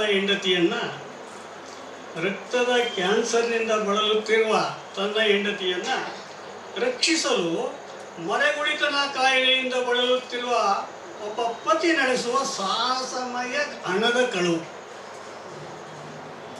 ಯೋಚನೆ ಮಾಡಬೇಕು, ಇದರ ಸಬ್ಜೆಕ್ಟ್, ಇದರ ವಿಷಯ ಹೇಗಿದೆ. ರಕ್ತದ ಕ್ಯಾನ್ಸರ್ನಿಂದ ಬಳಲುತ್ತಿರುವ ತನ್ನ ಪತ್ನಿಯನ್ನು, ಅಲ್ಝೈಮರ್ ಕಾಯಿಲೆ, ಮರಗುಳಿಕೆ ಕಾಯಿಲೆ, ಆ ಕಾಯಿಲೆಯಿಂದ ಬಳಲುತ್ತಿರ್ತಕ್ಕಂಥ ಪತಿ ಇಬ್ಬರು ಕಾಯಿಲೆಯಿಂದ ಬಳಲ್ತಾ ಇರೋರೆ. ಆ ಪತಿ ಇವಳನ್ನು ರಕ್ಷಿಸಬೇಕಾದ್ರೆ ಇವನೇ ನಿರ್ಮಾಣ ಮಾಡಿರ್ತಕ್ಕಂಥ ಒಂದು ತಿಜೋರಿಯನ್ನು ಕಳ್ಳತನ ಮಾಡ್ತಕ್ಕಂಥ ಸಾಹಸಮಯಕ್ಕೆ ಒಂದು ಪತ್ತೇದಾರಿ ಕಾದಂಬರಿ. ಇದನ್ನು ನಾನು ಹೇಳಿದೆ ಆಗಲೇ, ಆತ್ಮಕಥನ ಅಂತ ಹೇಳಿದೆ. ಆದರೆ ಇದು ಆತ್ಮಕಥನವೂ ಹೌದು, ಸಂಸಾರಿಯ ಕಥನವೂ ಹೌದು, ಪತ್ತೇದಾರಿ ಕಥನವೂ ಹೌದು, ಸಾಮಾಜಿಕವಾಗಿ ಎಲ್ಲರೂ ಓದ್ತಕ್ಕಂಥ ಕಥೆಯೂ ಹೌದು. ಅಷ್ಟೊಂದು ಸೊಗಸಾಗಿದೆ. ಈ ಕಥೆಯನ್ನು ಓದೋದಕ್ಕೆ, ಈ ಪುಸ್ತಕವನ್ನು ಓದೋದಕ್ಕೆ ಪ್ರಾರಂಭ ಮಾಡಿದ ತಕ್ಷಣ ಪುಸ್ತಕನೇ ಹೇಳ್ತು ನನಗೆ, ಸುಲಭವಾಗಿ ನಾನು ಓದೋದಕ್ಕೆ ಬಿಡೋದಿಲ್ಲ, ನಿಲ್ಲಿ ಅಂತ. ಪುಸ್ತಕ ಸುಲಭವಾಗಿ ಓದೋದಕ್ಕೆ ಬಿಡೋದಿಲ್ಲ, ಸಲೀಸಾಗಿ ಓದ್ಕೊಂಡು ಹೋಗಿ ಅಂತ ನಾನು ಹೇಳಲ್ಲ. ಸ್ವಲ್ಪ ನಿಲ್ಲಿ, ಸ್ವಲ್ಪ ನಿಧಾನಿಸಿ, ಸ್ವಲ್ಪ ಯೋಚಿಸಿ, ಮುಂದೆ ಹೆಜ್ಜೆ ಇಡಿ ಅಂತ ಹೇಳ್ತು ಪುಸ್ತಕ. ಕಷ್ಟ, ಅರ್ಥವಾಗಲ್ಲ ಅಂತ ಹಂತವಾಗಿ ನಿಧಾನವಾಗಿ ಬಹಳ ಯೋಚನೆ ಮಾಡಿಕೊಂಡು ಮುಂದಡಿ ಹೆಜ್ಜೆ ಇಟ್ಟಾಗ ಪುಸ್ತಕದ ಪುಟಗಳು ತನ್ನಷ್ಟಕ್ಕೆ ತಾನೇ ತರ್ಕೊಂಡು ಹೋಗುತ್ತೆ. ಹೇಗೆ ಅಂದರೆ, ಹೇಳಿ ಸಿದ್ಧಲಿಂಗಪ್ಪನವರು DVG ಅವರ ಮಂಕುತಿಮ್ಮನ ಕಗ್ಗ ಪ್ರಸ್ತಾಪ ಮಾಡಿದರು. ಆ ಕಗ್ಗವನ್ನಾಗಲಿ, ಮರಳು ಮುನಿಯನ ಕಗ್ಗವನ್ನಾಗಲಿ ಇವನ್ನ ನಾವು ಓದಬೇಕಾದ್ರೆ, ಅಥವಾ ನಿಮ್ಮ ಉಮರ್ ಖಯ್ಯಾಮನ ರುಬಾಯಿ ಕವನಗಳನ್ನಾಗಲಿ ಇವನ್ನ ಸುಲಭವಾಗಿ ಒಂದು ಕಥೆಯನ್ನು ಓದ್ಕೊಂಡು ಹೋದ ರೀತಿಯಲ್ಲಿ ಉದ್ದುದ್ದವಾಗಿ ಅವಸರವಾಗಿ ಮನನಕ್ಕೆ ಬಿಡುವು ಮಾಡಿಕೊಡದಂತೆ ಓದೋದಕ್ಕೆ ಸಾಧ್ಯ ಇಲ್ಲ. ಇವನ್ನ ತೀರ ಅಧ್ಯಯನ ಮಾಡಿ ಆಳವಾಗಿ ಒಳವಕ್ಕಾಗ ಮಾತ್ರ ಅದರ ಅಂತರ್ಭಾವ ಸಮಗ್ರವಾಗಿ ನಮಗೆ ಸಿಗೋದು. ಈ ಮುಸ್ಸಂಜೆಯ ಪುಸ್ತಕನೂ ಅಷ್ಟೇ ಸುಲಭ ಅಲ್ಲ. ಇದರಲ್ಲಿರ್ತಕ್ಕಂಥ ಕನ್ನಡದ ಸೊಗಸು, ಇದರಲ್ಲಿ ಈ ಕೃತಿಕಾರ ಬರೆದಿರ್ತಕ್ಕಂಥ ಕನ್ನಡದ ಹದ, ಭಾಷೆಯ ಹದ, ಭಾಷೆಯ ಮೇಲೆ ಈತನಿಗೆ ಇರ್ತಕ್ಕಂಥ ಹಿಡಿತ, ಆ ಶೈಲಿಯ ಒಂದು ಸೊಗಸು, ಆಮೇಲೆ ಆ ಪಾತ್ರಗಳ ರಚನೆ, ಆ ಪಾತ್ರಗಳ ಪೋಷಣೆ, ಆ ಪಾತ್ರಗಳ ವಿಶ್ಲೇಷಣೆ ಮತ್ತು ಆ ಪಾತ್ರಗಳ ನಿರ್ವಹಣೆ, ಇಲ್ಲಿ ಬರ್ತಕ್ಕಂಥ ಚಿತ್ರಗಳ ಚೆಲುವಿನ ಸೊಗಸು, ಆಮೇಲೆ ಅಲ್ಲಲ್ಲೇ ನಮಗೆ ದೊರಕತಕ್ಕಂಥ ಹೊಸ ಆಲೋಚನೆಗಳ ಒಳಪು, ಇವೆಲ್ಲ ನಮಗೆ ಆಗಬೇಕಾದ್ರೆ ಧಾವಂತದ ಅಧ್ಯಯನದಿಂದ ಖಂಡಿತ ಸಾಧ್ಯ ಇಲ್ಲ, ದಕ್ಕದಿಲ್ಲ. ನಿಧಾನವಾಗಿ ವಿಶ್ರಾಂತಿಯಾಗಿ ಆಳ ತದೇಕ ಚಿತ್ತದಿಂದ ಏಕಚಿತ್ತಾಗ್ರತೆಯಿಂದ ಇದನ್ನು ನಾವು ಓದಬೇಕು. ಇಲ್ಲಿ ನಾವು ಈ ಎಲ್ಲ ಅನುಭವಗಳ ಹಿಂದೆ ಒಂದು ಸ್ಥಾಯಿ ಭಾವದ ಒಂದು ವಿಷಾದ ಮತ್ತು ಅರ್ಥವಂತಿಕೆ, ಅದು ಧಾವಂತದ ಓದಿಗೆ ದಕ್ಕದಿಲ್ಲ ಅಂತ ಹೇಳಿದ್ರು ಕೂಡ ಇಂಥ ಒಂದು ಈ ಕೃತಿಯಲ್ಲಿ ಇಷ್ಟೊಂದು ಸೂಕ್ಷ್ಮವಾಗಿರ್ತಕ್ಕಂಥ, ಇಷ್ಟೊಂದು ವಿಸ್ತಾರವಾಗಿರ್ತಕ್ಕಂಥ, ಇಷ್ಟೊಂದು ಸಂಕೀರ್ಣತೆಯನ್ನು ಹೊಂದಿರತಕ್ಕಂಥ ಚಿಂತನೆಗಳ ಧಾತುಗಳನ್ನು ಸೃಷ್ಟಿಸಿದನಲ್ಲ ಈ ಸಾಗರು, ಇವನ ಸಾಹಸ ಸಾಗರ ಸದೃಶ ಸಾಗರ.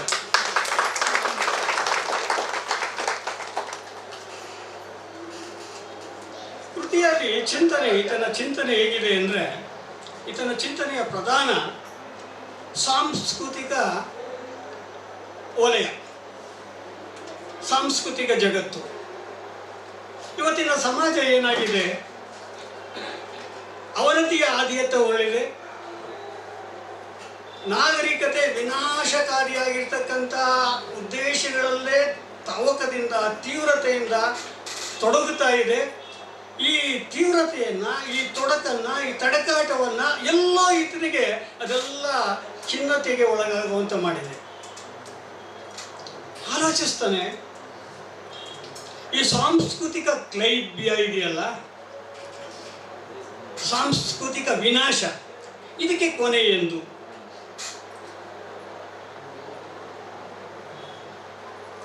ನಮ್ಮ ಏನು ಪೂರ್ವ ಪರಂಪರೆ ಇದೆಯಲ್ಲ, ನಮ್ಮ ಧರ್ಮದ ಪರಂಪರೆ, ಸಾಂಸಾರಿಕ ಜೀವನದ ಸೊಗಸು, ಅದರ ಸೌಂದರ್ಯ, ಅದರ ಘನತೆ, ಅದರ ಲೋಕೋತ್ತರತೆ, ಅದರ ಅತಿಶಯತೆ ಇದೆಯಲ್ಲ, ಆ ಅತಿಶಯತೆಯನ್ನು ಇನ್ನು ಮುಂದೆ ನಾವು ಹೇಗೆ ಸಾಧನೆ ಮಾಡಲಿಕ್ಕೆ ಸಾಧ್ಯ ಇಂಥ ವಿನಾಶಕಾರಿಯಾದಂಥ ಜೀವನದಲ್ಲಿ ಅನ್ನೋ ಒಂದು ಚಿಂತನೆ ಕೂಡ ಈ ಪುಸ್ತಕದಲ್ಲಿ ಇದೆ. ಈ ಪುಸ್ತಕದಲ್ಲಿ ಏನೋ ಬಹಳ ದೊಡ್ಡ ಆಲೋಚನೆಯನ್ನು ಇಟ್ಕೊಂಡಿದ್ದಾರೆ ಸಾಗರ್. ಪುಸ್ತಕದ ನಾಯಕ ರಾಮಪ್ಪ, ಪುಸ್ತಕದ ನಾಯಕಿ ಮೈಥಿಲಿ. ರಾಮಪ್ಪ ದಶರಥನ ಮಗ, ಮೈಥಿಲಿ ರಾಮನ ಹೆಂಡತಿ ಸೀತೆ. ಮೈಥಿಲಿ ಮಿಥಿಲಾ ನಗರದ ಜನಕರಾಜನ ಮಗಳು ಸೀತೆ, ರಾಮನ ಹೆಂಡತಿ ಸೀತೆ. ಸೀತೆ ಅಂತ ಅನ್ನೋ ಬದಲು ಮೈಥಿಲಿ ಅಂತ ಇಟ್ಟಿದ್ದಾರೆ. ಹಾಗೇನೆ ಈ ರಾಮಪ್ಪನಿಗೊಬ್ಬ ತಮ್ಮನೂ ಇದ್ದಾನೆ. ಈ ನಾರಾಯಣಿಗೆ ಪ್ರಕಾಶ್ ಇದ್ದಂಗೆ, ನಾರಾಯಣ ಒಂಥರ ಶ್ರೀರಾಮಚಂದ್ರ ಇದ್ದಂಗೆನೆ, ಈ ಪ್ರಕಾಶ್ ಒಂಥರ ಲಕ್ಷ್ಮಣ ಇದ್ದಂಗೆ. ಇಲ್ಲಿ ಒಬ್ಬ ಪಾತ್ರ ತರ್ತಾನೆ ನಮ್ಮ ಸಾಗರ್, ಸೌಮಿತ್ರಿ ಅಂತ. ಅವನು ಅದೇ ದಶರಥನ ಮಗ ಸುಮಿತ್ರೆ ಮೊದಲನೇ ಮಗ ಲಕ್ಷ್ಮಣ. ಆಮೇಲೆ ಇನ್ನೊಬ್ಬ ಶತ್ರುಘ್ನ. ಸೌಮಿತ್ರಿ ಅಂತ ತರ್ತಾರೆ. ಆಯಿತು, ನಾಯಕಿ ಆಯಿತು, ನಾಯಕ ಆಯಿತು, ನಾಯಕನ ತಮ್ಮ ಆಯಿತು. ಇನ್ನು ವಿಲನ್ ಯಾರು, ಖಳನಾಯಕ ಯಾರು? ಈ ಕೃತಿಗೆ ಪ್ರತಿನಾಯಕ ಒಬ್ಬ ಬೇಕಲ್ಲ. ಆ ಪ್ರತಿನಾಯಕ ದಶಗ್ರೀವ ಅಂತ. ದಶಗ್ರೀವ ಯಾರು? ರಾವಣ. 10 ತಲೆಯನ್ನುತ್ತವನು ಯಾರು? ರಾವಣ. ಏನು ತಲೆಯನ್ನು ಓಡಿಸಿದಾನೆ. ಅಲ್ಲಿ ಶ್ರೀರಾಮಚಂದ್ರನಿಗೆ ಮತ್ತು ಸೀತಾದೇವಿಗೆ ಸಹಾಯ ಮಾಡಲಿಕ್ಕೋಸ್ಕರ ಅಲ್ಲಿ ಒಬ್ಬ ಆಂಜನೇಯನ ದೊರೆ ಸುಗ್ರೀವ ಬರ್ತಾನೆ, ಇಲ್ಲೂ ಒಬ್ಬ ಸುಗ್ರೀವ ಬರ್ತಾನೆ. ನಿಜವಾಗೂ ಕೂಡ ಈ ರಾಮಾಯಣದಲ್ಲಿ ಯಾವ ರೀತಿ ರಾಮನ ಪಾತ್ರ ಇದೆಯೋ, ರಾಮಾಯಣದಲ್ಲಿ ಯಾವ ರೀತಿ ಸೌಮಿತ್ರಿ ಪಾತ್ರ ಇದೆಯೋ, ಸೀತಾದೇವಿ ಪಾತ್ರ ಇದೆಯೋ, ಮತ್ತೆ ಹಾಗೇನೆ ಮಿಥಿಲೆಯ ಪಾತ್ರ ಇದೆಯೋ, ಅದೇ ರೀತಿಯಾದಂಥ ಗುಣಗಳನ್ನು ಇಲ್ಲೂ ಕೂಡ ಕಾದಂಬರಿಯಲ್ಲಿ ಇಲ್ಲ. ಕಾದಂಬರಿಯಲ್ಲಿ ಪಕ್ಕ ತರ್ತಕ್ಕಂಥ ಗುಣಗಳು ಅದೇನೇ. ನಾನು ಯೋಚನೆ ಮಾಡಿದೆ, ಇವೆಲ್ಲನೂ ಇಟ್ಕೊಂಡು ಈ ಪಾತ್ರಗಳನ್ನು ರಚನೆ ಮಾಡಿದ್ದು, ಪಾತ್ರಗಳನ್ನು ಸೃಷ್ಟಿ ಮಾಡಿದ್ದು, ಆ ಪಾತ್ರವನ್ನು ಪೋಷಣೆ ಮಾಡಿದ್ದು, ಆ ಪಾತ್ರವನ್ನು ನಿರ್ವಹಣೆ ಮಾಡೋದು, ಮತ್ತು ಅದನ್ನು ಚಿಂತನೆ ಮಾಡೋದಿದೆಯಲ್ಲ, ಕಥನ ಕೌಶಲ್ಯ ಇದೆಯಲ್ಲ, ಕತೆ ಬರ್ತಕ್ಕಂಥ ಕೌಶಲ್ಯ ಅದ್ಭುತವಾದಂಥ ಒಂದು ಪರಿಣಾಮಕಾರಿಯನ್ನು ಬೀರಿದೆ ಅಂತ ಅಂದರೆ ನಿಜವಾಗೂ ಇದನ್ನು ಬೆಲೆ ಕಟ್ಟಲಿಕ್ಕೆ ಸಾಧ್ಯ.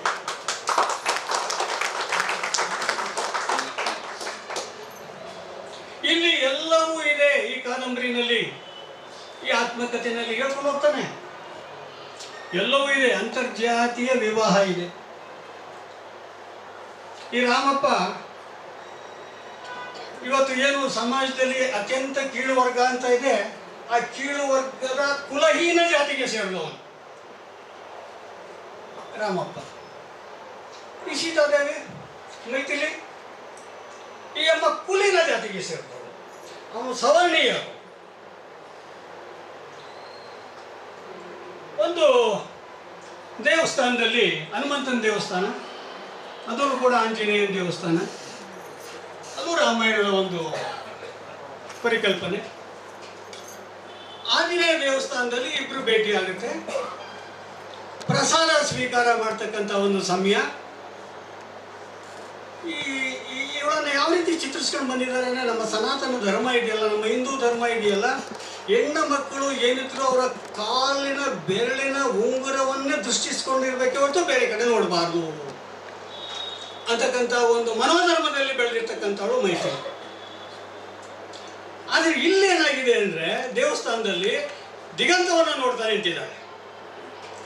ಪ್ರಸಾದ ಕೊಡಬೇಕಾದಂಥ ಪುರೋಹಿತ ಇವಳನ್ನು ಪ್ರಸಾದ ಕೊಡೋದ್ರೊಳಗೆ ಮೋಸ ಮಾಡ್ತಾನೆ. ಆ ಮೋಸ ಮಾಡೋದನ್ನು ರಾಮಪ್ಪ ದೂರದಿಂದ ನೋಡ್ತಾನೆ. ಇಲ್ಲಿ ಮೈಥಿಲಿಗೆ ಮೋಸ ಮಾಡ್ತಾ ಇದ್ದಾನೆ ಪುರೋಹಿತ. ಅವಳನ್ನು ಬಿಟ್ಟು ದುರ್ಗುಟ್ಕೊಂಡು ನೋಡಿ ಅವಳನ್ನು ಬಿಟ್ಟು ಮುಂದೆ ಪ್ರಸಾದ ಕೊಡೋದು. ಹಳ್ಳಿಯಲ್ಲಿ ಸಾಮಾನ್ಯ ಕೆಲವು ಸಂದರ್ಭದಲ್ಲಿ ಈ ರೀತಿ ಆಗ್ತಕ್ಕಂಥದ್ದು ಉಂಟು. ಅದನ್ನು ವಾಸ್ತವ ಚಿತ್ರಣವನ್ನು ಮಾಡ್ತಾರೆ. ಶಿವನಿಗೆ ಬೇಸರ ಆಗ್ಬಿಟ್ಟು ರಾಮಪ್ಪ ಹೋಗಿ ತನ್ನ ಎಲೆ ಒಳಗೆ ಪ್ರಸಾದ ಇಟ್ಕೊಂಡಿಲ್ಲ, ತಕ್ಷಣ ಅವಳು ಕೈ ಕೊಟ್ಬಿಟ್ಟು ಅವಳಿಗೆ ಗಾಬರಿ. ಯಾಕೆಂದ್ರೆ ಅವನು ಕುಲಹೀನ ಜಾತಿಯವನು, ಇವಳು ಕುಲೀನ ಜಾತಿಯವಳು. ಅಲ್ಲಿ ಬ್ರಾಹ್ಮಣ ಪುರೋಹಿತ ಅಲ್ಲಿದ್ದಾನೆ, ಅವನು ನೋಡ್ತಾ ಇದ್ದಾನೆ. ಊರಿಗೆ ಬೆಂಕಿ ಇಟ್ಬಿಡ್ತಾನೆ. ರಾಮಪ್ಪಂಗೆ ಹೇಳ್ತಾಳೆ, ರಾಮಪ್ಪ ನೀನು ಕೊಡೋದು ಕೊಟ್ಟೆ ಪ್ರಸಾದನ, ಈ ಪ್ರಸಾದವನ್ನ ನಾನು ಕುಲೀನಹೀನನಾಗಿ ಕುಲಹೀನನ ಹತ್ರ ನಾನು ಮುಟ್ಟಬಹುದೇ? ಮುಟ್ಟಿದ್ರೆ, ಒಂದು ವೇಳೆ ಮುಟ್ಟಿದ್ರೆ ನನ್ನ ತಂದೆ ಕೊಂದೇ ಬಿಡ್ತಾರೆ, ಅಂತ ಸಂಪ್ರದಾಯವಾದಿ ನನ್ನ ತಂದೆ ಅಂತ ಹೇಳಿ ಹೋಗ್ತಾರೆ.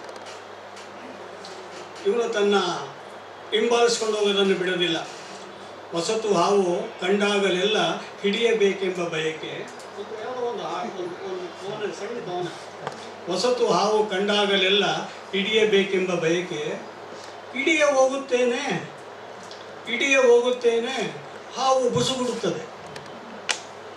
ಸುಮ್ಮನಾಗ್ತಾನ ರಾಮಪ್ಪ? ಸುಮ್ಮನಾಗಲಿಲ್ಲ.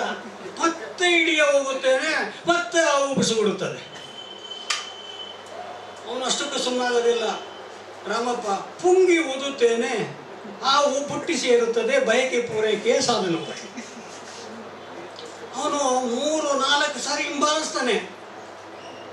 ಕೊನೆ ಸಾರಿ ಹಿಂಬಾಲಿಸಿದಾಗ ಮೈಥಿಲಿಗೆ ಹೇಳ್ತಾನೆ, ಮೈಥಿಲಿ, ನಾನು ಪರೀಕ್ಷೆಯಲ್ಲಿ ಪಾಸಾಗಿದ್ದೀನಿ, ಉನ್ನತ ಮಟ್ಟದಲ್ಲಿ ಪಾಸಾಗಿದ್ದೀನಿ, ಸರ್ಕಾರಿ ಕೆಲಸ ಸಿಕ್ಕಿದೆ, ಪದವಿ ಪೂರ್ವ ಕಾಲೇಜಿನ ಲೆಕ್ಚರರ್ ಆಗಿದ್ದೀನಿ ನಾನು ಅಂತಕ್ಕಂಥ ಮಾತನ್ನ ಹೇಳ್ತಾನೆ.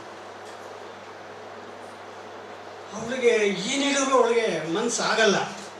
ಅವಳು ಹೇಳ್ತಾಳೆ, ನೀನು ಪದವಿ ಪೂರ್ವ ಕಾಲೇಜಿನ ಲೆಕ್ಚರರ್ ಆಗಿರ್ಬೋದು, ನೀನು ಪದವಿ ಪೂರ್ವ ಕಾಲೇಜಿಗೆ ಪ್ರಾಂಶುಪಾಲನೆ ಆಗ್ಬೋದು, ನೀನು ಏನಾದರೂ ಆಗ್ಬೋದು, ನಿನ್ನ ಮೈಯಲ್ಲಿ ಹರಿತಕ್ಕಂಥ ರಕ್ತ ಬದಲಾವಣೆ ಆಗೋದಕ್ಕೆ ಸಾಧ್ಯನಾ? ಆಗೋದಿಲ್ಲ. ಒಂದು ವೇಳೆ ನೀನು ನನ್ನನ್ನು ಒಲಿದಿದ್ರೆ, ನಾನು ನಿನ್ನನ್ನು ಒಲಿದಿದ್ದೆ ಆದರೆ ನಮ್ಮಪ್ಪ ನಮ್ಮಿಬ್ಬರನ್ನು ಕೂಡ ಚಟ್ಟ ಕಟ್ತಾನೆ, ನಿಮ್ಮ ಮನೆವರೆಗೂ ಬಿಡೋದಿಲ್ಲ, ನಮ್ಮ ಮನೆಯಲ್ಲೇ ಕಟ್ಟಿಬಿಡ್ತಾನೆ. ಹಾಗಾಗಿ ಮುಸುಳು ಕಾಣ್ತಾಳೆ, ಬಿಡೋದಿಲ್ಲ. ಇಬ್ಬರು ಒಂದಾಗ್ತಾರೆ. ಅದೇ ಹನುಮಂತನ ದೇವಸ್ಥಾನದಲ್ಲಿ ಮತ್ತೆ ಭೇಟಿ ಆಗ್ತಾರೆ. ಮತ್ತೆ ಅವಳು ಹೇಳ್ತಾಳೆ ನಮ್ಮಪ್ಪನ ಕೇಳಬೇಕು ಅಂತ. ಧೈರ್ಯ ಮಾಡಿ ಇವನು ಕುಲೀನ ಮನೆತನದ ಊರಿನ ದೊಡ್ಡ ಶ್ರೀಮಂತನ ಮನೆ, ಆ ಮನೆಗೆ ಹೋಗ್ತಾನೆ ಹೆಣ್ಣು ಕೇಳಲಿಕ್ಕೆ. ಸಾಧ್ಯನ? ಒಳಗೆ ಬಿಟ್ಕೊಂತಾರ? ಸಾಧ್ಯನ? ಆ ಕಾಲದಲ್ಲೆಲ್ಲ ಇದು 1968ರಲ್ಲಿ ಇಸ್ವಿ ತೋರಿಸ್ತಾರೆ. ಒಳಗೆ ಬಿಟ್ಕೊಳ್ಳಲ್ಲ, ನೂಗ್ತಾರೆ ಆ ಕಡೆಗೆ. ಇದೇ ಪರಿಸ್ಥಿತಿ ಇವನ ಮನೆಯಲ್ಲೂ ಇರ್ತದೆ. ಅಲ್ಲಪ್ಪ, ಹೋಗಿ ಅವ್ರ ಮನೆಯಲ್ಲಿ, ಶ್ರೀಮಂತರ ಮನೆಯಲ್ಲಿ, ಊರಿನ ಸವರ್ಣೀಯರ ಮನೆಯಲ್ಲಿ ನಾವು ಕುಲಹೀನರು, ಇಂಥವ್ರು ನಾವು ಮದುವೆ ಆಗಕ್ಕೆ ಸಾಧ್ಯನಾ? ಬೇಡಪ್ಪ, ಯೋಚನೆ ಬಿಟ್ಟುಬಿಡು ಅಂತ ಎಷ್ಟು ಹೇಳಿದ್ರು ಕೂಡ ಬಿಡೋದಿಲ್ಲ. ಒಂದು ರಾತ್ರಿ ಅವಳನ್ನು ಕರ್ಕೊಂಡು ಹನುಮಂತನ ದೇವಸ್ಥಾನಕ್ಕೆ ಹೋಗಿ, ಪುರೋಹಿತರಿಲ್ಲ, ಮಂಗಳವಾದ್ಯ ಇಲ್ಲ, ಮಂಗಳೇರಿಲ್ಲ, ಯಾರೂ ಇಲ್ಲದೆ ಇದ್ದಾಗ ಅವಳ ಕುತ್ತಿಗೆ ತಾಳಿ ಕಟ್ಟಿ ರಾತ್ರಿ ಜಡಿ ಮಳೆ ಒಳಗೆ ಮನೆಗೆ ಬಂದ್ಬಿಡ್ತಾರೆ. ಈ ಥರ ಆದರೆ ಹಳ್ಳಿನಲ್ಲಿ ಏನು ಆಗ್ಬೋದು ಅಂತ ಯೋಚನೆ ಮಾಡಿ, ಅದೇ ಊರಿನಲ್ಲಿ ಅದೇ ಹಟ್ಟಿಗೆ ಕರ್ಕೊಂಡು ಹೋಗ್ತಾನೆ ಅವನು. ಬೆಳಿಗ್ಗೆ ನೋಡ್ತಾರೆ ಆ ಕಡೆಯಿಂದ ಶಾನುಭೋಗರು, ಇತರೆ ಜನಗಳು ಎಲ್ಲರೂ ಕೂಡ ದೊಣ್ಣೆ, ದಡಿಗೆ ಎಲ್ಲವನ್ನು ಇಟ್ಕೊಂಡು ಬಂದು ನಿಂತಿದ್ದಾರೆ. ಒಂದು ವರ್ಗದ ಜನ ನಿಂತಿದ್ದಾರೆ, ಇನ್ನೊಂದು ಇವ್ರದೇ ಆದಂಥ ಜಾತಿಯ ಜನ ಎಲ್ಲ ಕುಡುಗೋಲು ಮಚ್ಚಿ ಉಟ್ಕೊಂಡು ನಿಂತಿದ್ದಾರೆ. ದೊಡ್ಡ ರಣರಂಗ ನಡೀತಾ ಇದೆ. ಇವರು ಮನೆಯಿಂದ ಹೊರಗಡೆಗೆ ಬರ್ತಾರೆ, ಕೈ ಇಟ್ಕೊಂಡು ಬರ್ತಾನೆ ರಾಮಪ್ಪ. ಇಸ್ಕೊಡ್ತಾಳೆ ಮೈಥಿಲಿ, ರಾಮು ಕೈ ಬಿಡಬೇಡ, ರಾಮು ಕೈ ಬಿಡಬೇಡ. ಅವನ ಕೈ ಇನ್ನೂ ಬಿಗಿಯಾಗಿ ಇಟ್ಕೊಳ್ತಾನೆ. ಅಷ್ಟರಲ್ಲಿ ಪೊಲೀಸ್ ಬರುತ್ತೆ. 18 ವರ್ಷ ಆಗಿದೆ, ಅವನಿಗೆ 21 ವರ್ಷ ಆಗಿದೆ. ಕಾನೂನನ್ನು ಪರಿಪಾಲನೆ ಮಾಡ್ತಾನೆ ಪೊಲೀಸ್ ಇನ್ಸ್ಪೆಕ್ಟರ್ ಹೇಳ್ತಾನೆ, ಇನ್ನೆಂದೂ ಇವತ್ತು ಈ ಊರಿಗೆ ಹೆಜ್ಜೆ ಇಡಬೇಡ್ರಿ, ಹೊರಟ್ಬಿಡ್ರಿ ನೀವು. ಬಿಟ್ಟು ಹೊರಟ್ಬಿಡ್ತಾರೆ. ಆನಂತರ ಒಳ್ಳೆಯ ಜೀವನ ನಡೆಸ್ತಾರೆ. 52 ವರ್ಷಗಳ ಕಾಲ ಸುಖ ದಾಂಪತ್ಯ ನಡೆಸ್ತಾರೆ. ಅತ್ಯಂತ ಪ್ರಾಮಾಣಿಕ, ಸರಳ, ಸಜ್ಜನಿಕೆಯ ಪ್ರತಿರೂಪ ರಾಮಪ್ಪ. ಹೆಸರೇ ಹೇಳ್ದಂಗೆ ಪ್ರತಿರೂಪ. ಇವಳು ಅಷ್ಟೇ, ಜಾನಕಿ ಸ್ವಭಾವ ಚೆನ್ನಾಗಿದೆ. ಇಬ್ಬರು ಗಂಡು ಮಕ್ಕಳಾಗ್ತಾರೆ, ಅರ್ಜುನ್ ಮತ್ತು ಕಾರ್ತಿಕ್ ಅಂತ ಹೇಳ್ಬಿಟ್ಟು. ಇಬ್ಬರು ಗಂಡು ಮಕ್ಕಳನ್ನು ತುಂಬ ಸೊಗಸಾದಂಥ ರೀತಿಯಲ್ಲಿ ವಿದ್ಯೆಯನ್ನು ಕೊಡಿಸಿ ಅವರು ಮೇಲೆ ಬಂದಾಗ ನಮಗೆ ಆಗಲಿ ಅನ್ನೋ ಒಂದು ದೂರದೃಷ್ಟಿಯನ್ನು ಇಟ್ಕೊಂಡು ನಮ್ಮ ರಕ್ಷಣೆಗೆ ಬರಲಿ ಅಂತ ಹೇಳ್ಬಿಟ್ಟು ಅವರನ್ನು ವಿದೇಶಕ್ಕೆ ಕಳಿಸ್ತಾರೆ. ವಿದೇಶದಲ್ಲಿ ಸೆಟ್ಲ್ ಆಗಿಬಿಡ್ತಾರೆ. ಅವರು ಇವರು 52 ವರ್ಷ ಮುಗಿಯುತ್ತೆ. ಇವಳಿಗೆ ಬಹಳ ದೊಡ್ಡ ಕಾಯಿಲೆ, ಕ್ಯಾನ್ಸರ್, ರಕ್ತದ ಕ್ಯಾನ್ಸರ್ ಕಾಯಿಲೆ ಗುರಿ ಆಗ್ತಾರೆ. ಇವನಿಗೂ ತಕ್ಷಣಕ್ಕೇನೆ ಆಗ ಪ್ರಾರಂಭ ಆಗ್ತಾ ಇದೆ ಮರಗುಳಿತನ, ಅಲ್ಜಿಮರ್ ಕಾಯಿಲೆ. ಇವನು ಒಂದು ಕಡೆ ಮರಗುಳಿತನದ ಕಾಯಿಲೆ, ಒಂದು ಕಡೆ ಆಕೆಗೆ ಬ್ಲಡ್ ಕ್ಯಾನ್ಸರ್, ರಕ್ತದ ಕ್ಯಾನ್ಸರ್. ಈ ಇದರಲ್ಲಿ ಆಸ್ಪತ್ರೆಗೆ ಹೋಗ್ತಾರೆ. ಆ ಆಸ್ಪತ್ರೆ ಯಾರ್ದು ಅಂತ ಅಂದರೆ ಈ ದಶಗ್ರೀವ ಇದನ್ನೆಲ್ಲ, ಈ ರಾವಣಾಸುರ, ಇವನಿಗೆ ಪರಿಚಯ ಇರ್ತಕ್ಕಂಥ ಅವನೇ, ಇವನ ಆಸ್ಪತ್ರೆ ಅದು ಆಂಕಾಲಜಿ ಆಸ್ಪತ್ರೆ. ಆ ಆಸ್ಪತ್ರೆಗೆ ಹೋಗ್ತಾರೆ. ಅಲ್ಲಿ ಪ್ರೊಫೆಸರ್ ರಾವ್ ಅಂತಕ್ಕಂಥವರು ಇವಳನ್ನು ಪರೀಕ್ಷೆ ಮಾಡಿ ಇದು ಕಾಯಿಲೆ ಉಲ್ಬಣ ಆಗಿದೆ, ಈ ಕಾಯಿಲೆ ವಾಸಿ ಆಗಬೇಕಾದ್ರೆ ಇದಕ್ಕೆ ಎಲ್ಲ ರೀತಿಯಾದಂಥ ನಾವು ಸಕಲ ಶಸ್ತ್ರ ಚಿಕಿತ್ಸೆಯನ್ನು ಮಾಡಿ ಎಲ್ಲ ಉಪಚಾರವನ್ನು ಮಾಡಿದ್ರು ಕೂಡ ನಮಗೆ ಬೇಕಾಗಿರ್ತಕ್ಕಂಥ 5 ಕೋಟಿ ರೂಪಾಯಿಗಳು ಬೇಕಾಗ್ತದೆ. ಹಾಸ್ಪಿಟಲು ಒಂದು ರೀತಿ ಕಮರ್ಷಿಯಲ್ ಹಾಸ್ಪಿಟ್ಲ್, ಅದು ದಶಗ್ರೀವನ ಹಾಸ್ಪಿಟ್ಲು. ಅವನು MLA, ಮೇಲಾಗಿ ಆರೋಗ್ಯ ಮಂತ್ರಿ. ಎಲ್ಲ ಎಷ್ಟು ಚೆನ್ನಾಗಿ ಸಾಗರದ ಕಥೆಗಳನ್ನು ಹೇಳ್ಕೊಂಡು ಹೋಗ್ತಾನೆ ಅಂತ ಅಂದರೆ, ಅವನು MLA ಆಗಿದ್ದಾನೆ, ಆರೋಗ್ಯ ಮಂತ್ರಿ ಆಗಿದ್ದಾನೆ. ಆಗ ಲಾಕ್ಡೌನ್ ಘೋಷಣೆ ಆಗುತ್ತೆ, ಕೋವಿಡ್ ಘೋಷಣೆ ಆದರೆ ಇವನಲ್ಲಿರ್ತಕ್ಕಂಥ ಎಲ್ಲ ಟ್ಯಾಬ್ಲೆಟ್ಸ್ನ, ಎಲ್ಲ ಇಂಜೆಕ್ಷನ್ಸ್ನ ಸ್ಟಾಕ್ ಮಾಡಿಬಿಟ್ಟು ಎಲ್ಲೂ ಇಲ್ಲ ಅಂತ ಹೇಳ್ಬಿಟ್ಟು ಊರೆಲ್ಲ ಹೇಳಿ, ಯಾರು ಹಾಸ್ಪಿಟ್ಲಿಗೆ ಬಂದ್ರೂ ಕೂಡ ಇವನೇ ಆಸ್ಪತ್ರೆಗೆ ಬರಬೇಕು. ಇಲ್ಲಿ 100ರಿಂದ 100 ಪಟ್ಟು ರೇಟ್ ಜಾಸ್ತಿ. ಹಾಗೆ ದುಡ್ಡನ್ನು ಸಂಪಾದನೆ ಮಾಡ್ಬಿಡ್ತಾನೆ, ಸಿಕ್ಕಾಪಟ್ಟೆ ಸಂಪಾದನೆ ಮಾಡ್ತಾನೆ. ಆ ಸಂಪಾದನೆ ಮಾಡಿದ ದುಡ್ಡನ್ನು ಒಂದು ಗುಪ್ತ ತಿಜೋರಿನಲ್ಲಿ ಇಡ್ತಾನೆ. ಆ ಗುಪ್ತ ತಿಜೋರಿಯ ಬಾಗಿಲನ್ನು ಮಾಡಿಕೊಟ್ಟನು ಗತನಾಯಿ ರಾಮಪ್ಪ. ಅದನ್ನು ತೆಗಿಲಿಕ್ಕೆ ಸಾಧ್ಯನೇ ಇಲ್ಲ, ಯಾರಿಂದಲೂ ಸಾಧ್ಯ ಅಂತ ಗುಪ್ತ ತಿಜೋರಿ.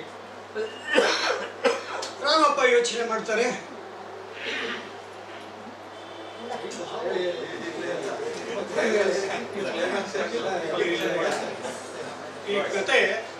ಈ ಕತೆ ಸಾಂಸಾರಿಕವಾದಂಥ ಕಥೆಯಾದ್ರೂ ಕೂಡ ಮಕ್ಕಳನ್ನ ಕೇಳ್ತಾರೆ ಆಸ್ಪತ್ರೆಗೆ ದುಡ್ಡು ಕೊಡ್ರಿ ಅಂತ ಹೇಳ್ಬಿಟ್ಟು. ಆ ಮಕ್ಕಳು ಒಬ್ಬ 50,000 ಕಳಿಸ್ತಾನೆ, ಒಬ್ಬ 1 ಲಕ್ಷ ಕೊಡ್ತಾನೆ. ಅಲ್ಲಪ್ಪ, ರಾತ್ರಿ ನಾನು 3 ಗಂಟೆಯಲ್ಲಿ ಮಲಿಕೊಂಡಿದ್ದೀನಿ, ಇಷ್ಟೊಂದಾಗ ಫೋನ್ ಮಾಡೋದು. ಕಾಯಿಲೆ ಇದ್ರೆ ಡಾಕ್ಟ್ರನ್ನ ತೋರಿಸು, ಕಾಯಿಲೆ ಇದ್ರೆ ನರ್ಸ್ನ ಇಟ್ಕೋ, ಒಬ್ಬ ನರ್ಸ್ನ ಇಟ್ಕೊ, ನಿನ್ಗೆ ಎಷ್ಟು ಬೇಕು ದುಡ್ಡು ತಗೋ, 50,000 ರೂಪಾಯಿ ಅಂತಾರೆ ವಿದೇಶದಲ್ಲಿ. ಆಮೇಲೆ ತುಂಬ ಸುಸ್ತಾಗಿದೆ, ಈ ಸಾಯೋ ಸ್ಥಿತಿ ಒಳಗಿದ್ದಾಳೆ. ಮಗನಿಗೆ ಫೋನ್ ಮಾಡಿದ್ರೆ ಮಗ ಹೇಳ್ತಾನೆ, ಇವತ್ತು ನನ್ನ ಮಕ್ಕಳು ಎಕ್ಸಾಮಿನೇಷನಲ್ಲಿ ಫಸ್ಟ್ ರ್ಯಾಂಕ್ ಬಂದಿದ್ದಾನೆ, ಆ ಪಾರ್ಟಿಗೆ ಗೋವಾಕ್ಕೆ ಹೋಗ್ತಾ ಇದ್ದೀವಿ, ನಿಮ್ಮ ಹತ್ರ ಬರೋಕ್ಕಾಗಲ್ಲ ಅಂತ. ಈ ಒಂದು ಸಾಮಾಜಿಕ ಒಂದು ಅಸ್ಥಿರತೆಯನ್ನು ಚಿತ್ರಿಸ್ತಾರೆ. ಬಹಳ ಸೊಗಸಾಗಿದೆ. ಇದನ್ನು ಹೇಳ್ಕೊಂಡು ತುಂಬ ಚೆನ್ನಾಗಿದೆ. ಈ ಪುಸ್ತಕವನ್ನು ಓದಿದಾಗ ಮಾತ್ರ ಗೊತ್ತಾಗ್ತಕ್ಕಂಥದ್ದು. ನಾನು ಈ ಪುಸ್ತಕದ ಇನ್ನೇನು ಹೇಳೋಕೆ ಹೋಗಲ್ಲ, ಯಾಕೆಂದರೆ ಟೈಮ್ ಆಗೋಗ್ಬಿಟ್ಟಿದೆ. ಈ ಪುಸ್ತಕದ ಸ್ವಾರಸ್ಯದ ಬಗ್ಗೆ ಮಾತ್ರ ಹೇಳ್ಬಿಡ್ತೀನಿ.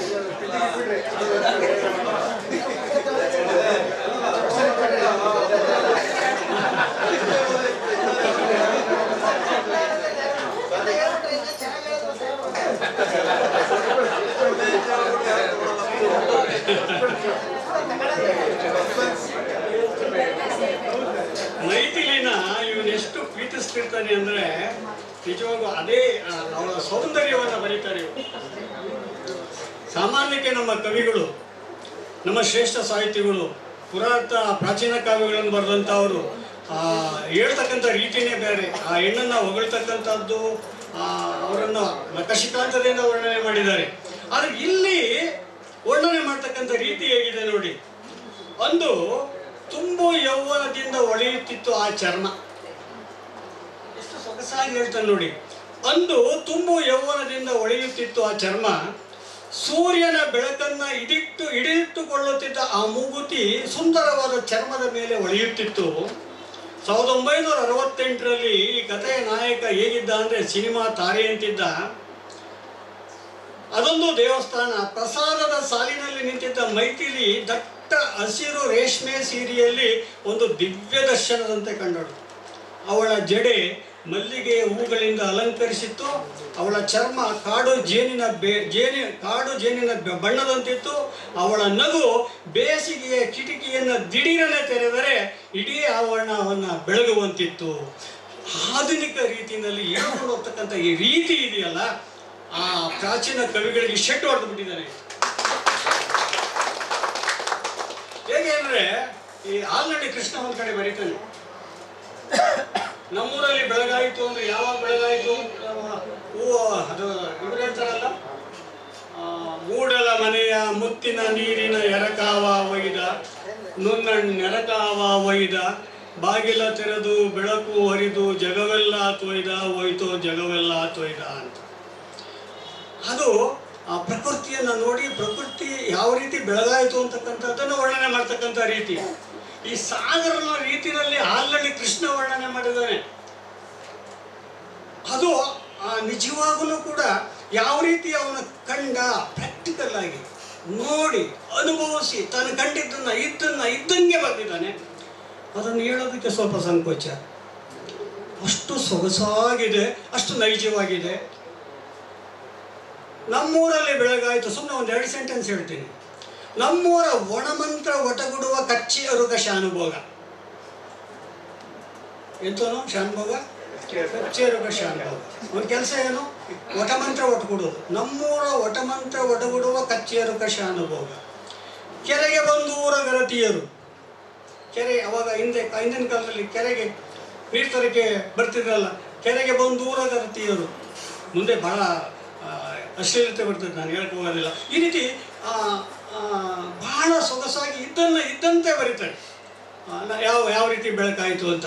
ಅದೇ ರೀತಿ ಹೆಣ್ಣನ ಸೊಗಸನ್ನು ಹೊಗಳೋದು ಹೇಗೆ ಅಂದರೆ, ಸೊಗಸನ್ನು ವರ್ಣನೆ ಮಾಡೋದು ಹೇಗೆ ಅಂದರೆ, ಈ ಸಾಗರ್ ನೋಡಿ ಎಷ್ಟು ಚೆನ್ನಾಗಿ ಎಷ್ಟು ಚಿತ್ರವನ್ನು ಬಿಡಿಸ್ತಾನೆ.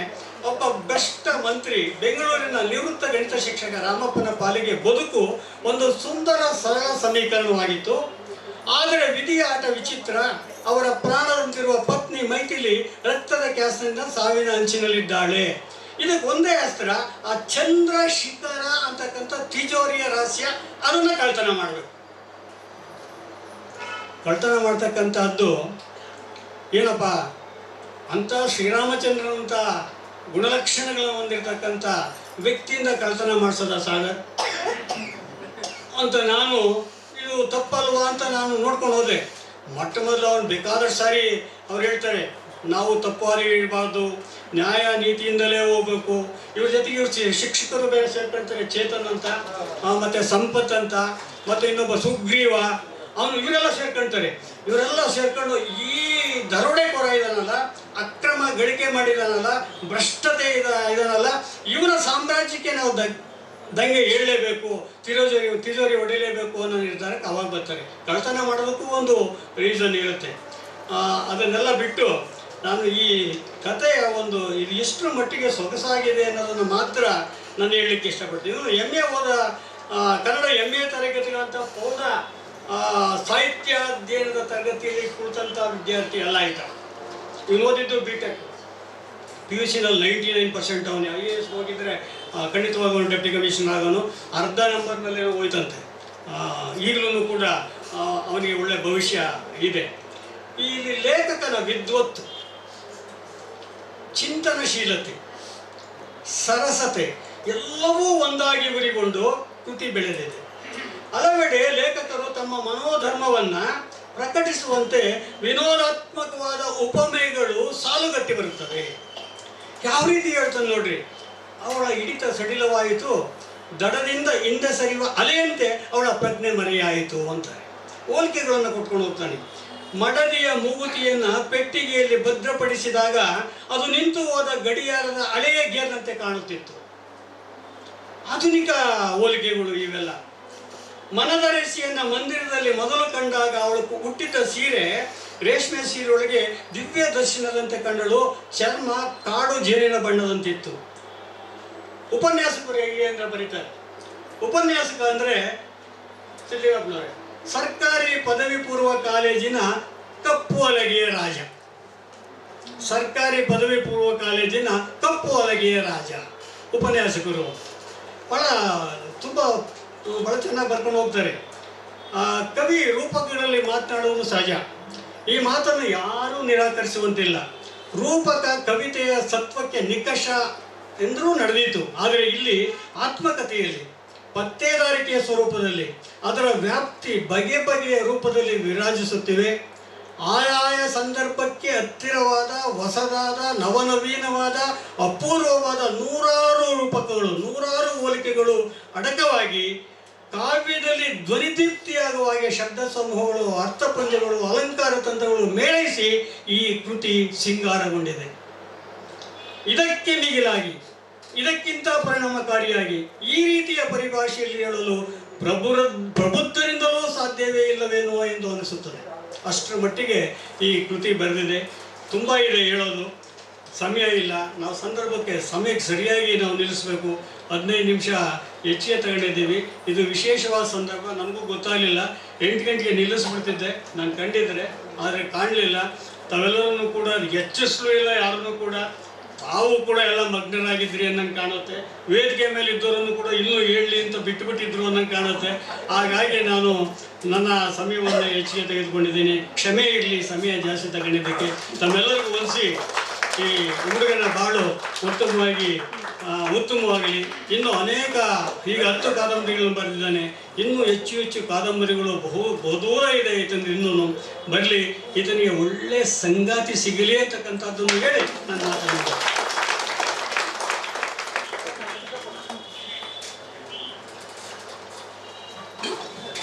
ಮುತ್ಸಂಜೆಯಲ್ಲಿ ಒಂದು ಭರವಸೆ ಪುಸ್ತಕ ಕುರಿತು ಮಾತನಾಡಿದಂತಹ ಟಿ ಮುರಳಿ ಕೃಷ್ಣಪ್ಪನವರು, ಪ್ರಾಚೀನ ಕಾವ್ಯಗಳ ಪ್ರವಚನಕಾರರು, ಇವರಿಗೆ ಎಲ್ಲರ ಪರವಾಗಿ ನಾನು ಅಭಿನಂದನೆಗಳನ್ನು ಸಲ್ಲಿಸ್ತಾ ಇದ್ದೇನೆ. ಸೊ ಈಗ ಲೇಖಕರ ಅನಿಸಿಕೆ ಮತ್ತು ಅಭಿಪ್ರಾಯ.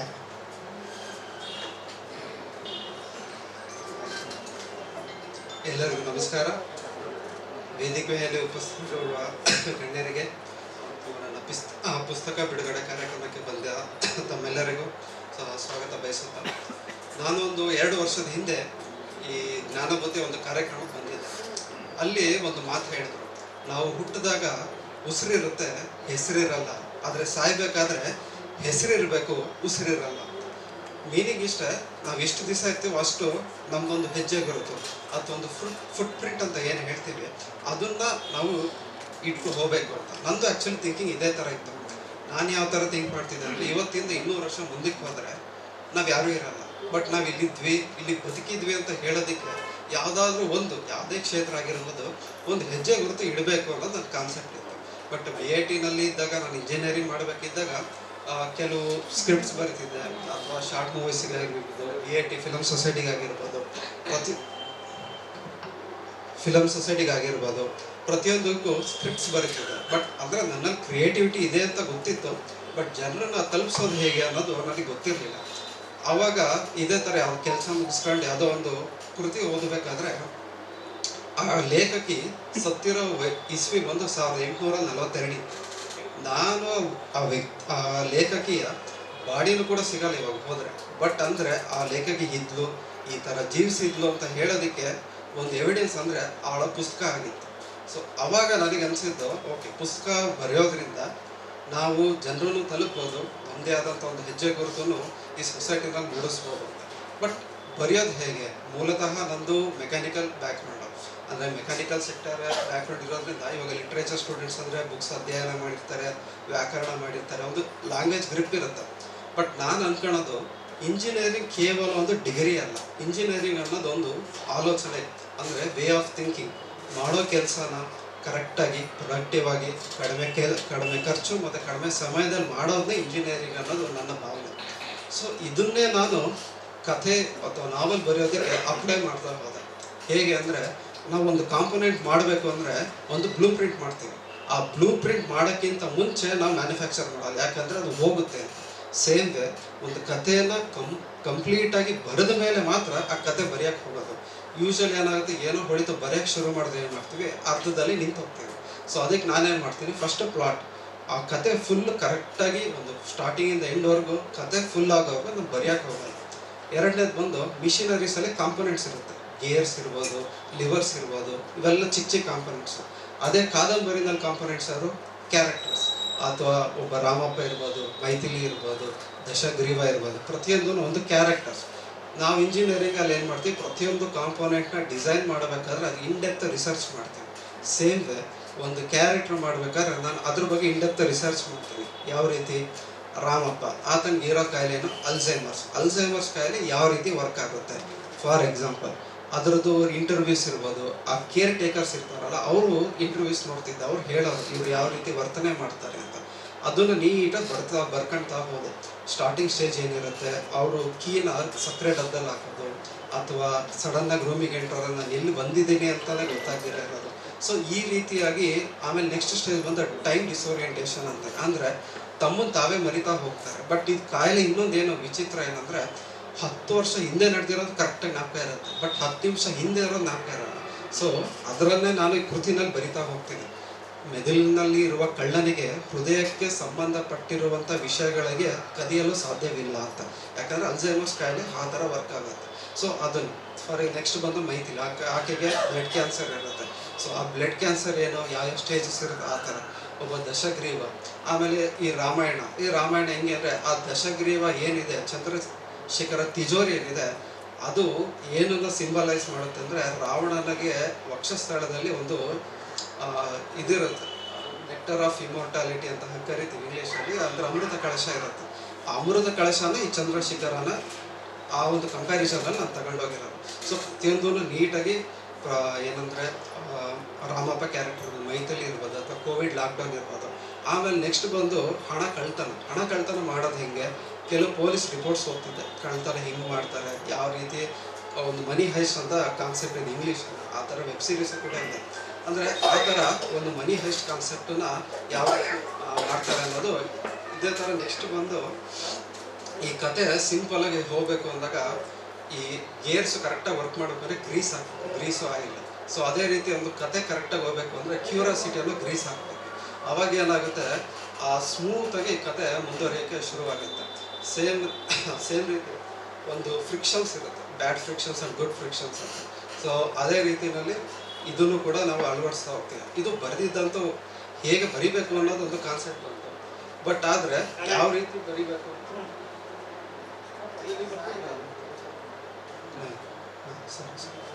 ಸೊ ಅದೇ ರೀತಿ ನನಗೆ ತುಂಬ ಇಷ್ಟ ಆಗಿದ್ದು ಪೂರ್ಣಚಂದ್ರ ತೇಜಸ್ವಿ ಅವರು. ಸೊ ಅವರು ಒಂದು ಕಡೆ ಹೇಳ್ತಾರೆ, ಸಾಹಿತ್ಯ ಅಂದರೆ ಸುಳ್ಳಿಗೆ ಸಕ್ಕರೆಯ ಲೇಪನೆ ಮಾಡೋದಲ್ಲ, ಇದ್ದ ಜೀವನ ಹೇಗಿದೆ ಅದೇ ರೀತಿ ಬರಿಬೇಕು ಅಂತ ಹೇಳಿ. ನಾನು ಕೂಡ ಆದಷ್ಟು ಕೂಡ ರಿಯಾಲಿಟಿಗೆ ಹತ್ತಿರವಾಗಿ ಎಷ್ಟು ಆಗುತ್ತೋ ಅಷ್ಟು ರಿಯಾಲಿಟಿಗೆ ಹತ್ತಿರವಾಗೇ ಬರೆದಿದ್ದೀನಿ. ಈ 2 ಮಾತನ್ನ ಅವಕಾಶ ಮಾಡಿಕೊಟ್ಟು ಎಲ್ಲರಿಗೂ ಧನ್ಯವಾದ. ನುಡಿದಿದ್ದಾರೆ, ಅವರಿಗೆ ಎಲ್ಲರ ಪರವಾಗಿ ನಾನು ಅಭಿನಂದನೆಗಳನ್ನು ಸಲ್ಲಿಸ್ತೇನೆ. ಇದೀಗ ಇಂದಿನ ಕಾರ್ಯಕ್ರಮದ ಅಧ್ಯಕ್ಷತೆಯನ್ನು ವಹಿಸಿಕೊಂಡಂತಹ ನಮ್ಮ BR ನಟರಾಜ್ ಶೆಟ್ಟಿ ಅವರು, ಸೊ ಅವರು ಕುರಿತು ಮಾತಾಡ್ತಾರೆ. ನಮಸ್ಕಾರ. ಇವತ್ತಿನ ಈ ಕಾರ್ಯಕ್ರಮದಲ್ಲಿ ಸಾಗರ್ ಅವರು ಅವ್ರ ತಂದೆ ಜೊತೆ ನಮ್ಮ ಮನೆಗೆ ಬಂದರು. ಈ ಥರ ಒಂದು ಪುಸ್ತಕ ಬಿಡುಗಡೆ ಮಾಡ್ತಾ ಇದ್ದೀವಿ, ದಯವಿಟ್ಟು ತಾವು ಅಧ್ಯಕ್ಷತೆ ವಹಿಸಬೇಕು ಅಂತೇಳಿ ಕೇಳಿದ್ರು.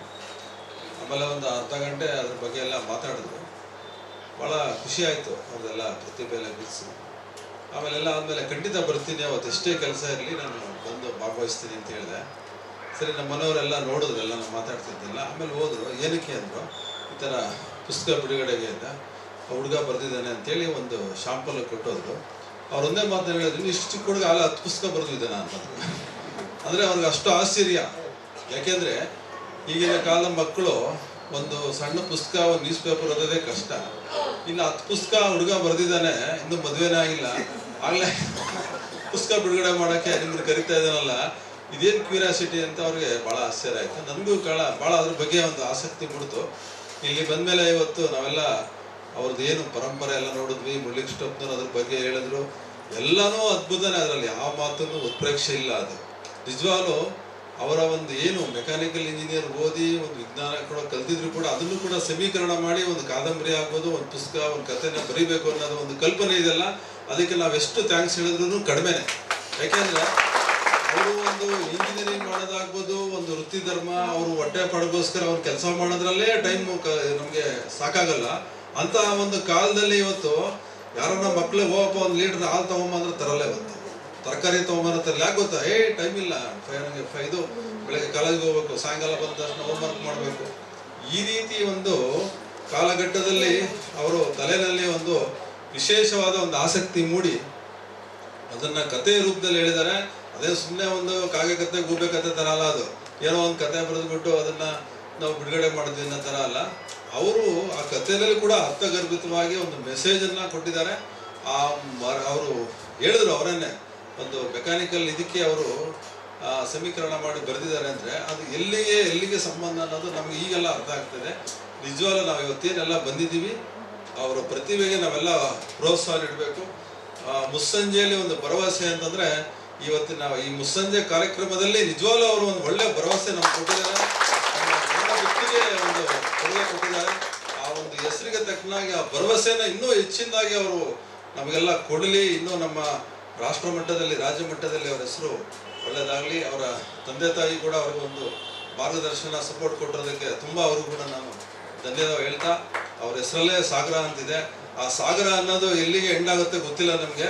ಆ ಸಾಗರ ಥರನೇ ಸಾಗರ ರೂಪದಲ್ಲಿ ಅವ್ರು ಇನ್ನೂ ಹೆಚ್ಚಿನಾಗಿ ಕೃತಿಗಳನ್ನು ರಚಿಸಲಿ ಅಂತ ಹೇಳ್ಬಿಟ್ಟು ನಮ್ಮೆಲ್ಲರ ಪರವಾಗಿ ಅವರಿಗೆ ಒಂದು ಶುಭ ಹಾರೈಸಿ ನನ್ನ ಮಾತು ಮುಗಿಸ್ತೇನೆ. ನಮಸ್ಕಾರ. ಅಧ್ಯಕ್ಷ ನುಡಿಗಳನ್ನು ನುಡಿದಂತಹ BR ನಟರಾಜ ಶೆಟ್ಟಿ ಅವರಿಗೆ ಎಲ್ಲರ ಪರವಾಗಿ ನಾನು ಅಭಿನಂದನೆಗಳ ಸಲ್ಲಿಸ್ತೇನೆ. ಇದೀಗ ಸನ್ಮಾನ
ಶಾ